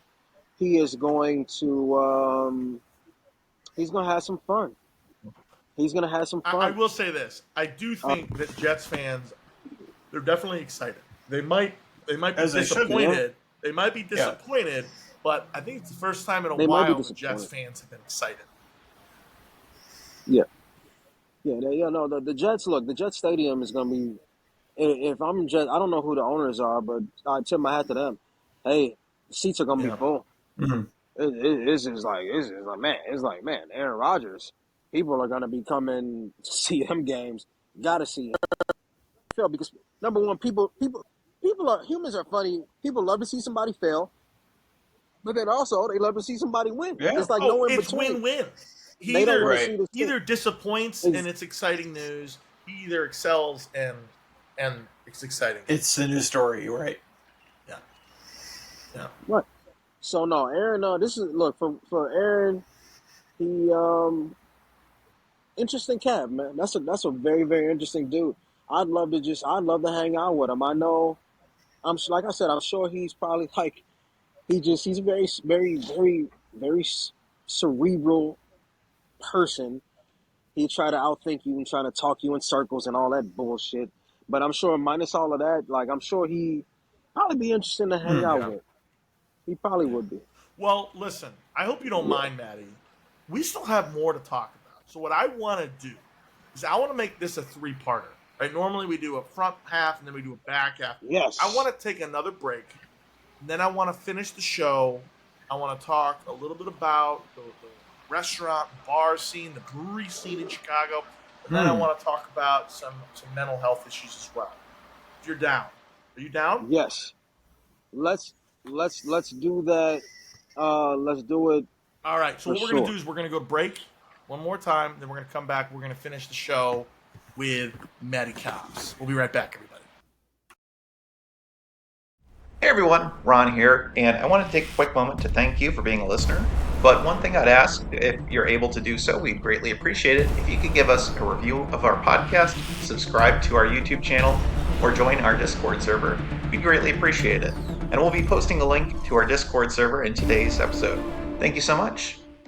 And welcome back again to Between Two Studs. So if you're watching on video, you may notice we're wearing different clothes. Maddie's in a different location. We ended up having such a good time recording part one. We said, Maddie, we just got to keep going. We got too much more to talk about. So it's a new day, new energy. We ready to keep talking? We ready to keep going? You better believe it. Oh, yeah. Heck yeah. All right. So Maddie, one of the things I wanted to make sure we talk about in this episode is obviously you have so much love for Chicago. We already talked about it. But, one of the things I noticed very quickly about you is I feel like every restaurant and bar and brewery, they know you. You have like a connection. In fact, a little shout out right now and last night as well. I'm drinking LaGroix. LaGrow, yeah. LaGrow. And this is organic citra. I've never had this before. Matty, you hooked me up with a 4-pack of it. It's fantastic. And you know the owner of the brewery, right? Yeah, the ownership, his brother-in-law, Bob Skelton. Bobby is one of my really good friends. And I remember when they just started out, and now they're in Benny's and they're in they're like all over the place. So seeing something come from the seed and actually grow, it's pretty magical to see that happen. And they got a good product too. Yeah. I mean, and this is a perfect like summer beverage, right? Like on a nice warm day like today, it's delicious. So I guess thank you first and foremost for hooking me up. Thank you, LaGrow. But what's your story? What's your connection? How do you know all these different places within Chicago? And I'm curious, your connections not only to them, but the relationships that you've built and maybe how you've seen the industry change over the last few years, obviously with the pandemic. Well, Chicago was a very industry. The industry is heavy here. It's a lot of ties, a lot of great restaurants. We have things like the Chicago Restaurant Week and Chicago Restaurant Months and things like that. And just my ties simply are because I'm a Chicagoan through and through, and I have great friends that either are owners of bars or used to be owners of bars or that work in great bars, restaurants, just all of it. So I feel like being an adult, having a healthy relationship with people in the industry and having a good just like a good base in terms of, oh, I can go to this place and I know these people, and just building those relationships I was able to do, and I was able to keep them. And yeah, like you said, when we walk in, I think we went to a couple of different places. I don't like to let everybody know exactly where I'm gonna be at, so I'm not gonna. I might say one place. I think initially we met at Irish Eyes, Alex. That was a great spot. But no, I have friends in a lot of different capacities in restaurant, bar scene, just all of that. It's pretty nice. When you walk in, it's like cheers. They know you, and it's all good. Well, exactly. And I was going to say, I feel like every time I've met up with you where somebody, and all of a sudden you're introducing me the owner of the bar or one of the managers, and I'm like, how do you know all these people? Yeah, it's like okay, so a little fun fact. Early 20s, like 2021, 22, did like a 2-year stint working with the House of Blues Chicago. And once you work in the industry in Chicago, it's so tight knit, everybody kind of knows each other. And so I'm 37 now, but in general, I just still kept those friends. It speaks volumes to not only me, but the people, the quality of people. I still keep them as friends because they're amazing people. It's not just about the bar scene or the restaurant scene. It's like people that I actually hang out with. One of my good buddies, his name is Mike, but everybody calls him asshole because he kind of is an asshole. But his name is Mike. One of my good buddies. We went to the Lyric Opera to see a performance, and Mm. that's one of my industry guys. But we were at the opera, just two guys at the opera, and Hmm. it was awesome. So it's just things like that. Like it goes deeper than just the industry. These are like friends for life, and just industry people are some of the most awesome people ever. Yeah. Well, and then Chicago on top of that. I mean, I tell people, listen, I've had cuisine all over the country. Chicago, I don't know how you can beat it, right? Like, okay, New York might have more Michelin stars, but guess what? Where is all the fruit basket of the nation? Is all here, right? Everything is coming into Chicago and then going to the coasts, right? Everything is here. So Chicago is always going to get first dibs on the freshest, best ingredients. Yes, I agree. I mean, it's the plains. So, I mean, if you're into like I love seafood. So, the coast is actually, I mean, the west and the east coast, I mean, the seafood is you can't get any fresher than I, that. I'll Hmm. concede to that. Yeah, you can't get any. I mean, it's straight from from a body of water to your plate. But in terms of good like protein, like if you're a beef fan, if you're like, like yeah, like Wisco, like the state of Wisconsin has some great beef products. Another one of my buddies, his Cheese.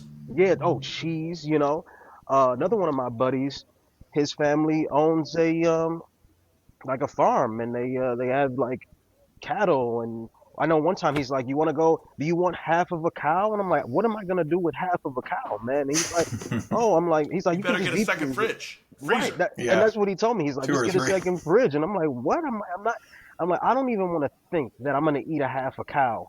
I don't want to just have it there and just be like, "Oh, I just got a half a cow." And no, because then that's a Hey, dog. That's a Lou dog. would love that.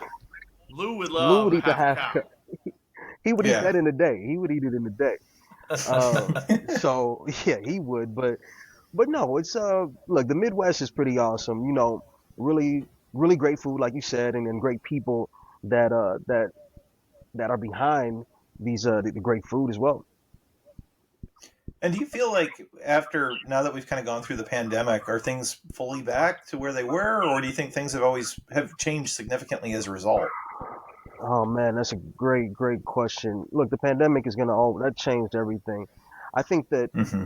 people what anybody should have learned through the pandemic is that it's the relationships you have that mean the most.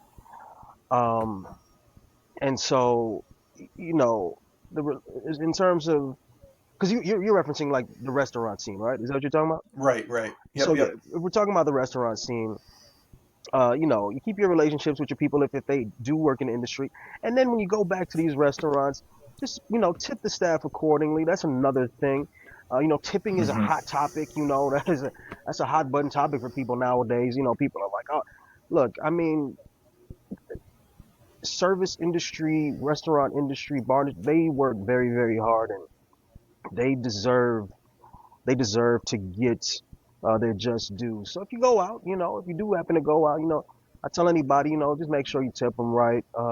That's another way to build relationships too. And to be very frank, and anybody in the industry will tell you, hey, they love the people that tip well. They're like, hey, yo, what's up? Because it's like, damn, like, thank you for recognizing that I work really hard, and you know, you don't got to be giving me $100 tips every time, but I No. appreciate what you do for me when you do it. So I think that it's coming back slowly but surely. Again, I mean, uh, it, it's the service industry. I mean, they work really hard. Yeah. Yeah. Do you think, Maddie? I mean, even just from your own experience, were there a lot of people who left the service industry who have not come back, and all of a sudden it's resulted in people who are less experienced behind the bar, behind the kitchen? I mean, are you seeing that, or is pretty much everyone returned back to normal? That, that's a real thing. A lot of people went to go get real estate licenses. They pick up a trade. Like people, there was an exodus. But a lot of people Mhm. that were there, the people that I know, they stayed. And that's once again hard nosed, like just grinded out quality individuals that, yeah, man, the pandemic hit a lot of them very, very hard. But a lot of, I mean, people stuck in there, and they shifted their life focus around, and they they made it work. A lot of people did, but you're right though. A lot of people did switch. They just switched careers altogether, and you know, not going to come back for whatever reason. But there's also just as many people that just stayed down, and I tip my hat to both sides because that was a rough time. The pandemic was rough, so if you had to pivot, then you know you had to. I want to go Yeah. back to a second what you were talking about tipping, how that's kind of become a bit of a hot button topic for a lot of people more recently. And I gather where you're going with it is that it's weird. You can't go anywhere now without having like a tipping option on every transaction. This is just going to ask you a couple questions. Right. And then it's like We know what those questions are. Yeah. it's like I just bought a pack of gum from the grocery store. I don't know that I need to give you a tip for that, but then you feel guilty, like You do. and then it's almost kind of weird because to some degree, then I'm almost like, I kind of just want to deal with Amazon now because they're not going to ask me, do you want a tip on this? Right. Yeah. But I think that's like, it's a big difference between, okay, I'm going out to a restaurant where I know that, for instance, if you're a waitress or waiter, they're not paid that much. They rely heavily on the tips. But then the Right. kitchen staff and everybody in the back, they also get paid off those tips. So it's not the same kind of thing where it's like, okay, I'm getting whatever the dollar hourly rate for working at the grocery store. I probably don't need a tip. But it just seems like it's entering everywhere. And I think there is a certain level of people getting exhausted by, you know what? I think the other day I felt bad. I was at the Braves game. And it was like, do you want to give a tip for? I literally had to pick out a beer for myself from the case, take it up, and ring it up. And it was like, You well, do put you want to your like? card in. Yeah. And it was like, do you want You a do tip? the whole And- transaction. Yeah. well, I did give him my card, but I was Oh. like, do I want a tip for that? And I'm like, nah. And I felt bad, but like, I think that there is some of that going on. What are your thoughts on that? No, man. This is why it's a hot button topic. There is no Yeah. right. It's like you kind of got to handle it with kid gloves because it's like, okay, But you're right. I know those kiosks where it's like I did everything myself. Oh, do I want to? Yes. You know what? I do want to add a tip. I want to tip myself. I'm gonna buy another beer. Fuck it. Let's just have 2 beers for me. Oh, you know what I'm saying? There you go. I mean, it gets tricky. But once again, if we're talking about going out to eat, if we're talking about building Right. relationships Totally. building relationships at your local watering holes, and you're like, hey man, these are my people. You look out for your people, and it's like, hey, thank you. Yeah. Because when you walk in, once again, it's like family ties, and you walk in, and they know what you like to drink, and you can bring somebody. Like I brought Alex to one of the spots, and he's like, yo, it's like everybody knows. It's like it's a thing. It's like a vibe. It's a vibe when you walk in, and it's just love. And more than you just tipping, they just know like, okay, this person gets it. Not only do I see him all the time, we talk sports, we talk family, we talk whatever, Mhm. so we talk about dog, whatever we talk about. But also on the back end, when I leave, I'm like, hey man, thank you for just making sure that I feel comfortable in here. Thank you. So because of that, Yeah. I'm gonna show my appreciation through this monetary thing, which, hey, I've spent that money on worse things. So this is my appreciation to you. This is my way of saying, hey, I appreciate you always making me feel at home. So it's just little things like that. What I do think is interesting, Matty, and maybe you can give a perspective on, is I think Ron and I are in full agreement with restaurants and bars, tip well. We know their livelihood is dependent on this. I think where things get interesting is when you buy a candy bar or a soda at a ballpark and you get the option to tip, and okay, maybe I have a, I say no. I convinced myself I'm not going to feel guilty about it later. I'm going to do no. And my question is, are all of a sudden, if we treat this experience and this experience as the same thing, and they both equally deserve tips, and all of a sudden people start saying, well, wait, I'm not going to tip on a bottle of water and a candy bar. There's all of a sudden, does that bleed into where it could actually negatively impact the tipping structure that actually makes sense for the restaurant bar scene? And I wonder if that could bleed over and actually have a negative consequence in the industries that I believe more deservedly need it. Oh, you better believe it. You better believe it. And Yeah. I mean, some people just are adamant about just not tipping in general. They don't care whether it is that bottle of water or if they went to Smith and Walensky, a steakhouse here in Chicago, like a high end. They don't care. They're just like, I'm Mm-hmm. not gonna tip. Look, it gets tricky. That whole tipping thing again. If you're in a particularly generous mood and you pick that bottle of water up, and maybe you might be like, yeah, I'll tip $1 because somebody had to bring the waters up here, and somebody, hey, and you might be feeling generous one day, and you do that. You don't have to in that case. I feel you, because it's like this is all self checkout. It's self checkout for a reason. So even having the question of asking for a tip is like, what? It is kind of weird. But again, if we're talking about we're going out for our dining experiences, or we're going to our local watering holes, and seeing we're doing it, then I feel like it's mandatory. But Mm-hmm. the self checkout thing, it gets tricky, and you're right, people are jaded. Again, some people are just like, they don't want to tip at all because they've just been so inundated with the whole tip thing. Like you said, you were looking at or when you see the screen, and it's like, or they're like, it's just going to ask you a couple of questions. We know what the questions Mm-hmm. are. Like, It's almost insulting that they don't just say, listen, it's gonna ask you if you want to make a tip, because it's like you and I know, and you're gonna like pretend that we don't know. Oh, And then, so and then that's I'm like, what that is. right, and then I'm like I'm so like, all right, are they gonna, like, if I'm getting a coffee to go or something, and I'm thinking to myself, all right, they're gonna see if I tip them or not, and in my mind I'm like, all right, so if I didn't tip them, are they gonna like spit in my drink? I know they're not going to, but like I can't help Mm-hmm. it, Maddie. I can't help it. I'm like thinking that. that's true. That's so true. I mean, look, I mean, you might be having a bad day and just go fully off the rails, straight Vince Vaughn mode, and be like, oh, is it going to ask me how my day is? Is it going to ask me, did I pay my bills last? What is it going to ask me? You know what? Fuck it. I don't even want it anymore. Just walk.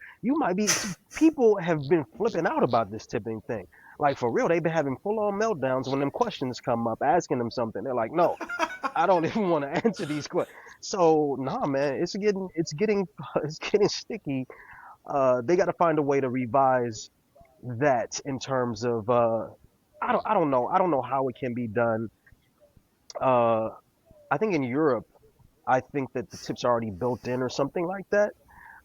It's Yeah, like a whole that's thing. exactly right. So everything Yeah. just costs, relatively speaking, everything just costs more, Mm-hmm. and then they're making a livable income, right? So then if you want to give a tip, it's like, wow, they really went above and beyond. Like they did a Yeah. really good job. And I don't know, like I actually feel guilty about that sometimes, because for me, even if I have a bad service, I feel bad for the person unless they were intentionally like a jerk to me.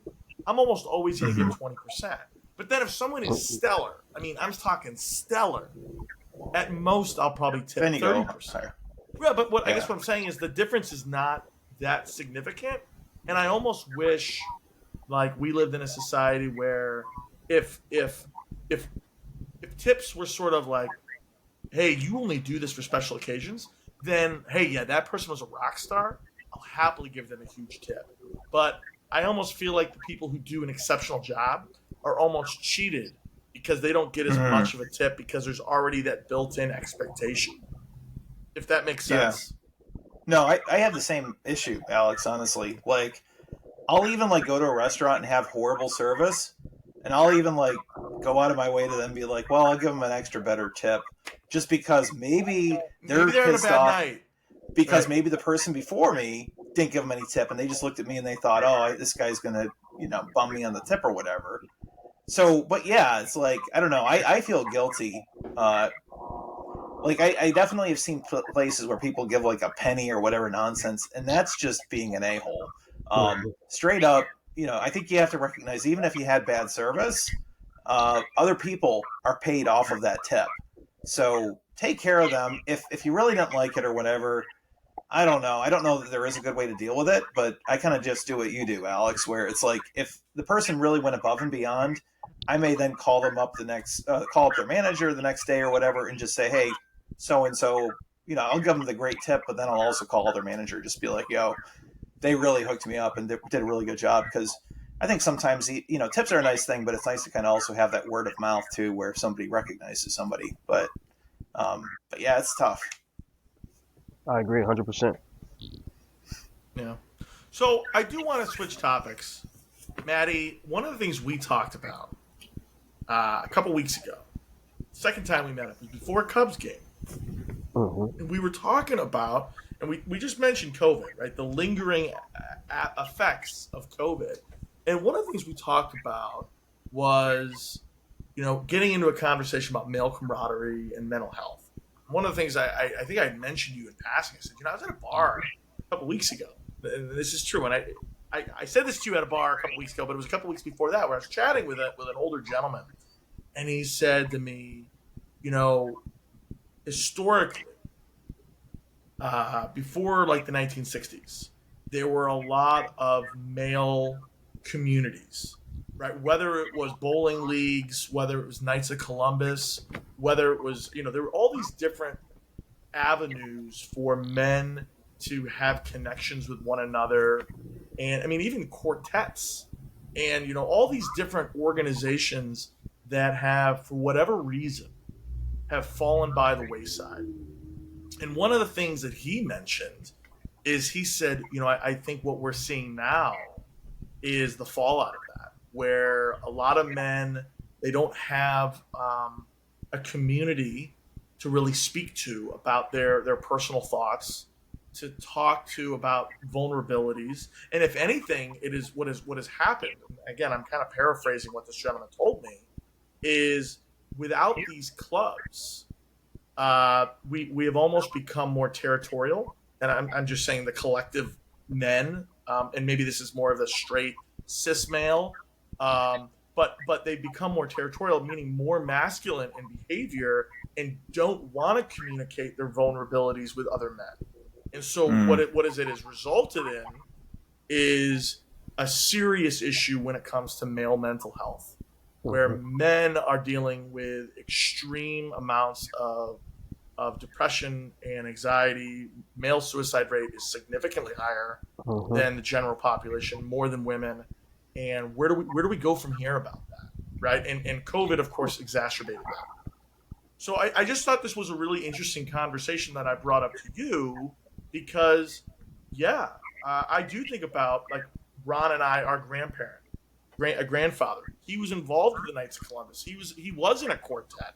He was very much involved in the community, and he had 11 kids, right? And so it's not like, we actually, in a way, you think about it, we have more time now because people are having less children. You would think there'd be more time for communities, and that doesn't seem to be happening. So I'd love both of you kind of give me your thoughts to what I just said. I'll let Matty go first. Yeah, look, man, social media, and the internet, it's the gift and the curse. I feel like we don't have our social clubs, but things have changed collectively, but we took such a big leap in technology that people feel like they don't even have to get together as much anymore. Because it's the a click on your phone, or it's a group chat, or it's something where it's like, they didn't have fun. When we talk about old school male camaraderie and just building, there weren't cell phones. There weren't, Right. It wasn't. Hey, when you said, Bruce, let's meet at 6 p.m. at the bowling alley, you better hope Bruce showed up. Yeah. Right? I mean, and then if Bruce was late, you were hanging out and drinking an extra beer and then when he got there, he told you, oh yeah, something happened and, I was running late, but it'd be like, oh yeah, and I figured as much. I just had another beer and another shot waiting on you. But now, because, in technology, it is the gift and the curse. I feel like it might end up being our undoing just because it leapfrogged so much. And then Mm, like now it's like plateaued, and then at some point it's gonna do another crazy leapfrog. And there's no telling how it's gonna be on this next jump. Yeah. But in general, I feel like that is a big reason why the breakdown in just those group outings and those character building times with each other. We People just they're just like, I can just check on them via Facebook, or check on my guys via Instagram. I don't have to Somehow they go. think somehow they think checking in on someone on social media is a replacement for seeing somebody in person. And I think we can all agree that it is not a replacement. mm-mm. I agree. That's what it Yeah. is. Yeah. Well, I I also think wonder kind of exactly what you just mentioned about the whole example with Bruce, right? The made up character we just said. Are people more flaky today because they have the excuse? I can decide at the last minute to cancel because I can just text you, right? Versus years ago, it's kind of like I kind of made a commitment. I got to be there. yeah, after you left the house, if you were going to be late or whatever, you got to see Right. it through. You got to show up. But yeah, I would say I think it's a few things. I think building off of what Maddie was saying, I think that the internet in some ways has really kind of allowed us to kind of find. I mean, going back historically, if you were looking for, I don't know, people who are into, I don't know, this type of anime, this type of music, this type of food, and this type of beer or whatever, um, you might not find other people like that in your exact community. Now you can find that all over the world, right, with social media. And I think in some ways that does create a little bit of a tribalism. Like, hey, I've got my friends that maybe I don't really see them, but maybe I am, doing group chats or whatever with them, like we were talking about.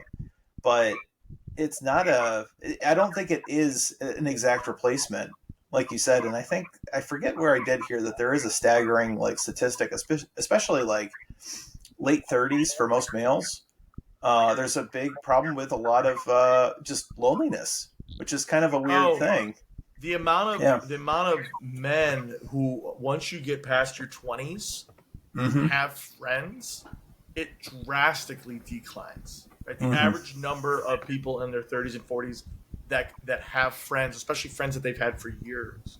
I do think, let me throw something back at you, Ron, because we haven't talked about this before. Hmm.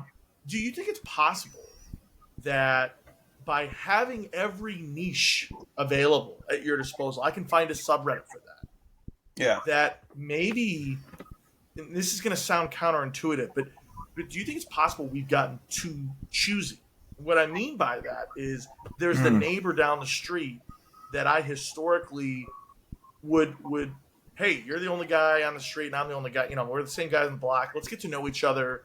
You have kids, I have kids, we have a similar experience, and maybe we don't agree on everything, but we're going to have a conversation. We're going to learn from one another, and we're going to look out for one another. And now it's like, well, listen, if you don't love the exact same shows and the exact same interests and identify politically the same way I do, well, you know what? I'm not going to waste my time with you because I can find someone on the internet to replace you. And so I guess what I'm wondering is it possible that by being so picky, because we can be anything and find a collective group in some way, shape, or form, that our fellow man who's down the street, we don't even care about it? I mean, I think that's a great point. I think that that's something where this goes back to like something that I remember. So Alex and I, we moved from Western New York to Delaware. I was a senior in high school. And I think that there is a certain level of, I think everyone just assumes that we're all collectively, we've all got our stuff together, if that makes sense. And I think that sometimes there is okay, well, that person's with this clique or that person's with this or that. And you almost are like, well, how do I introduce myself and not in a way where I seem weird or awkward? And I think there is a lot of people who have a social phobia where it's like, for instance, I think for me, I'm not bad with this. Like, I'll go down to the pool, I'll meet my neighbors, and we'll just get talking, and I've never met them before. But I think for a lot of people, that's a very tough thing to even consider. So Right. to your point of like, okay, yeah, I've got a neighbor who they and I could be probably great friends. I think that there is some level of social, like, I think, and this goes back to, I think, part of the point that we were going to kind of talk about with mental health is that you have to kind of be a little bit vulnerable, put yourself out there, and also acknowledge that, there is vulnerabilities that we all have, right? And I think that's a tough thing that most people, when you're trying to put yourself as like, well, yeah, I'm strong, I've got my stuff together, you're not going to open yourself up either. Well, and I think that's the irony, right? Like you hear, and I'm not trying to get political here at all by any means. No. But, you hear a lot of terms nowadays being used like toxic masculinity and what have you. But what I actually find that's interesting is, and I'm not a researcher, but I actually wonder if when men are together, and in a camaraderie way, right? We're not competing with one another. We are friends. If you actually become more vulnerable with one another and can share your sensitivities and your concerns and your anxieties more so than, hey, you're just the guy down the street and I look at you as a figurative threat, right? So it's interesting that maybe we've lost some of that. What do you think, Matty? No, 100%. I mean, it starts with that, and then that trickles into our relationships with the opposite sex as well. That it goes to the same thing. Like, none of our grandparents, parents, great grandparents, a lot of us might not even be here if this whole, oh, I can just find something new. No, you stick it out. You grow together. It's gonna be peaks and valleys with whatever you do. If you're just chasing the next best thing, you're gonna be chasing forever, and that is a real empty thing. That conditional love or that conditional friendship. Even with real friendships, we talk about the male friendships. No, your friends, you're gonna go through ups and downs with your friends. Okay, you just want to replace them every time? You're just replacing new friends? So you never really get to know anybody. You never really get to build. And those downtimes, those valleys, that's the character building moments. That's when you're like, okay, this is what this person is made of. I know I can rock with them for, this is my guy because man, we went through the fire together. That's what it's about. It's not just about everything always being good. So yeah. And then communication. Again, we're back on the communication thing. People don't communicate. Everybody's scared of being hurt. And, and it is a scary thing to think, oh, this person might let me down. Guess what? It's life, in general, it's going to hit the fan. Life is going to let you down. It's going to be something. And it just is what it is. But because everybody is scared and everybody's guarded, can't build real friendships, and again that trickles into our relationships with the opposite sex, and it it just it's a shit show. I think this all came from a conversation I had with a stranger, right, about a month ago, and it got me thinking, and I brought it up with Matty on the second time I ever met you, and I do think about where do we go from here, right? Is the genie out of the bottle? For whatever reason, right? And it's whether it's technology, whether it's something else. I do wonder. You both kind of touched on this. Maybe it's there was a study that was done about Tinder, right, and a lot of these swiping apps, where over the last couple of years, less and less people are actually meeting up face to face, and part of that is because that they speculate is because you have such an infinite number of people at your disposal that every time you find someone that you're like, oh, I might like this person, you think to yourself, well, there's probably somebody better out there, right? And so because of that, it's like you're chasing a ghost. You're never gonna actually be satisfied because you think there's something or someone better out there, instead of just saying, you know what, I'm gonna meet a great person regardless. Yeah, I think that there is some level of, I think every generation has to kind of also figure out what works for them and what doesn't work for them. And, we do see changes. Like, for instance, what I'm enjoying right now is bourbon, right? Our father's generation, they had nothing, they wanted nothing to do with it. They just wanted the clear stuff, right? Yeah. You think about music, right? We have music all around us and available But there is a lot of people who've gone back to wanting analog. They want to pull out the LPs, right, on the vinyl. And I think that we will see at some point a little bit of a shift, because there are things that we lose with every step that we take. And the question is that sometimes you need to look at it and say, what are some things that maybe this was a wrong step, or maybe we can reimagine, like, okay, maybe we need, to bring back some of these old clubs and, go out and do things, or just figure out ways to kind of organically build those within our own lives, right? I know, like, one of the things that I remember, Alex, you remember, we used to do game night. And that was something where one day a week, it was always our Sunday nights, we would just have folks over, and that just kind of became a bit of a tradition. If you can show up, great. If you can't, that's fine too. But things like that, I think we all have to kind of find what works for us and build off of them. I agree 100%. It's nothing's new under the sun. Things, they do happen in cycles, and is the genie out of the bottle? Is Pandora's box open? Hell yeah, it is. But it's going to be conversations like this that help us move forward. Again, like when I met Alex, that was just a very, very organic conversation. It just started because of two individuals that understand the assignment, and the assignment is communication is key. Communication is paramount.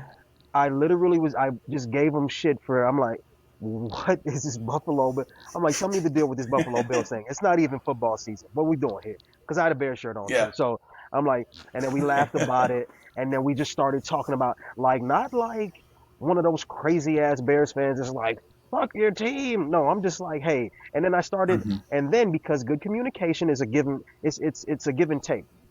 So then I broke bread. I'm like, hey man, your quarterback is, he's that dude. Your quarterback is dope. You got a great organization. Love everything that you guys did.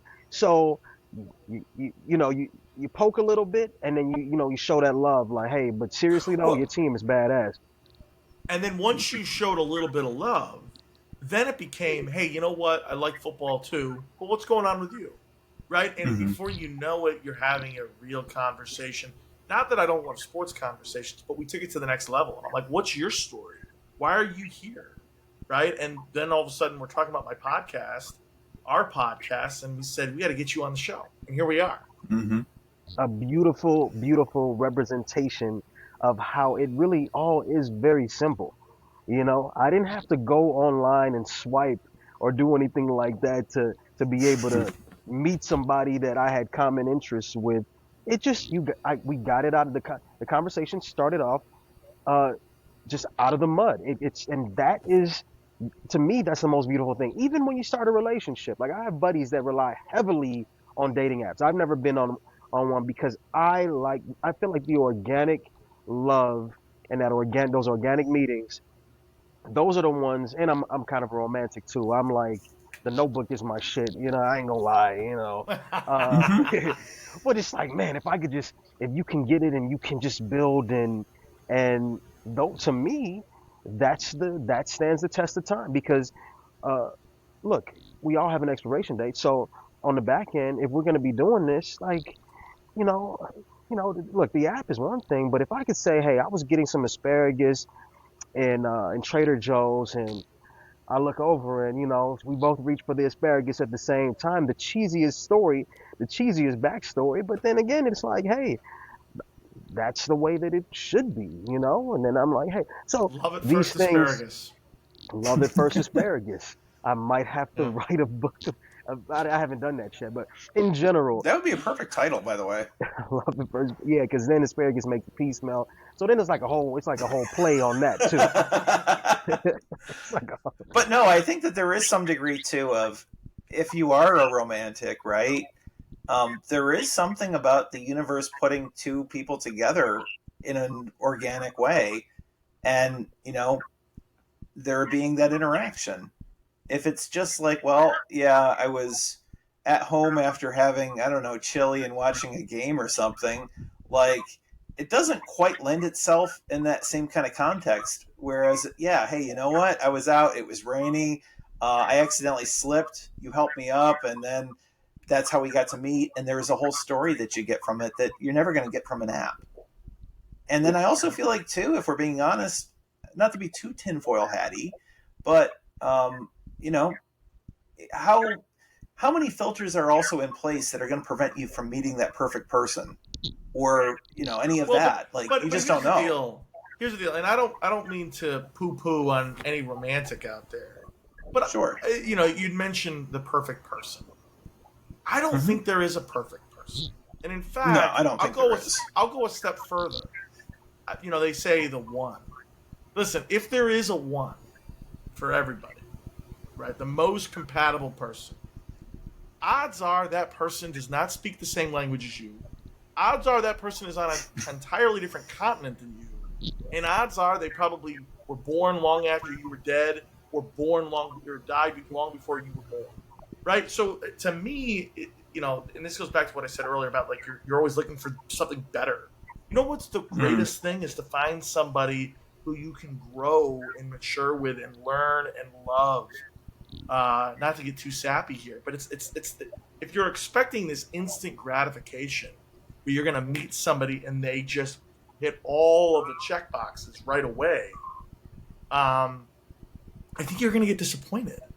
And maybe that's part of it too, is we've entered an era where anything I want, it's 3 clicks away, right, on a phone. And so it's like, well, why can't love be this simple? And then when it's not, it's like you're set up for disappointment, or you don't give people enough of a chance, right? And I'm kind of just spitballing here as we're talking, but like I do wonder how much of that is just our inability to be patient and recognize that something like love it's not like what it is in the movies necessarily. Yes, there are romantic stories about the asparagus in the checkout line, sure, but sometimes that person was pissed at you, and because you did something, and you try to make amends, and then maybe you forget about him, and then a week later you see him at a bar, and you go, "I remember you," and before, you know what I mean? Like it's not always the cookie cutter perfect story, and you know what? I think that's what makes life so interesting, is that it is not so cookie cutter perfect.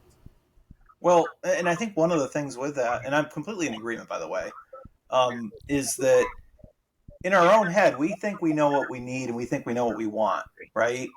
But when you meet somebody organically out there, right, you're going to be surprised if you have an open approach to things, because you're going to learn, wow, I never knew this about this particular thing that maybe I didn't even have any interest in or passion on.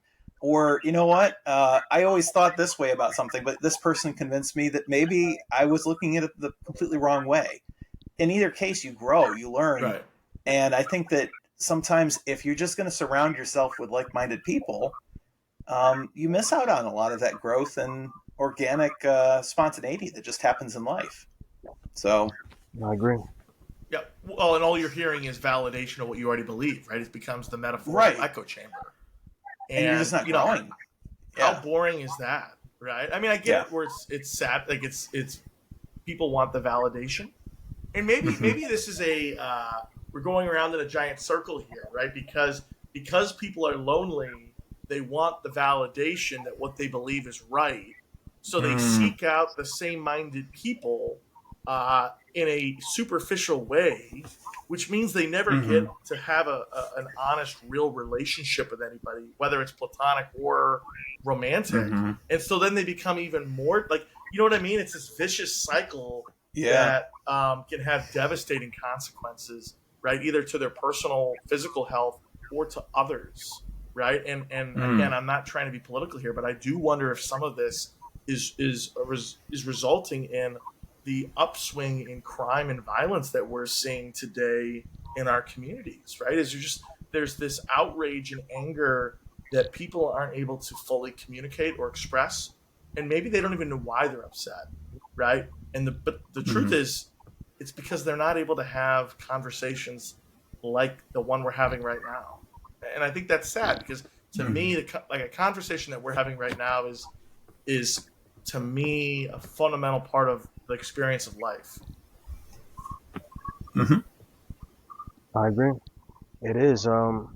Communication. It's an art. It's why they have degrees in communication and communications. It's something that not everybody knows how to do, and it's something to be said for that. You know, a lot of people, they may have the idea, they may have something but they don't know how to express it, and that can be frustrating. Imagine wanting to get that thing out and you don't know how to express it. Like, you know, you might go in, you might internalize everything and then just become angry on the back end.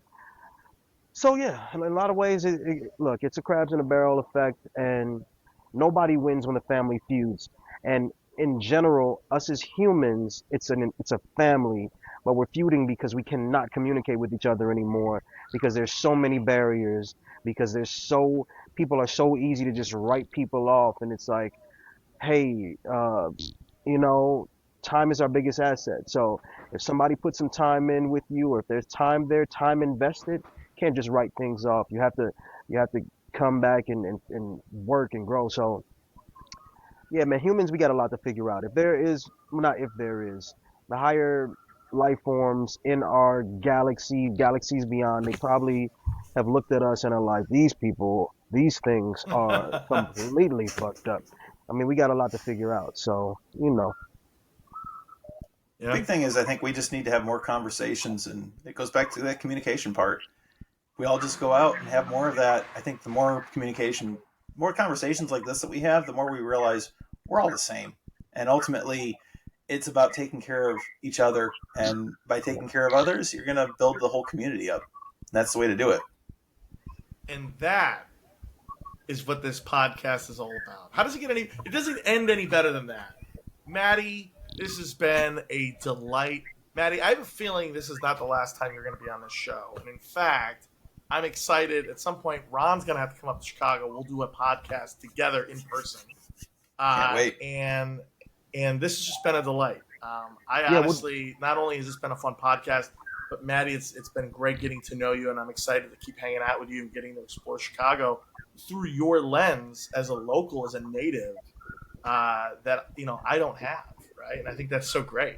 Here's what we'll do. Look, we'll do the next one in person, and we'll do it in an amazing establishment. I'm calling my buddy Kevin G out from Little Joe's in Little Italy. I already talked to him about it. He's gonna be cool with it. But we'll do the podcast from his bar, Little Joe's, and then we'll just, I mean, we can be talking, and then people will be in, and they'll see the podcast going, and they'll chime in on what we're talking about. It'll just be one of those things where, just a real vibe, like just a good vibe. That sounds awesome. I can't wait. You got to get up here. I made it up last year once. I'll make it up this year. I'll try. You got to get it up again. Yep. Hey, so again, real pleasure, Matty. We'll have you back on the show soon.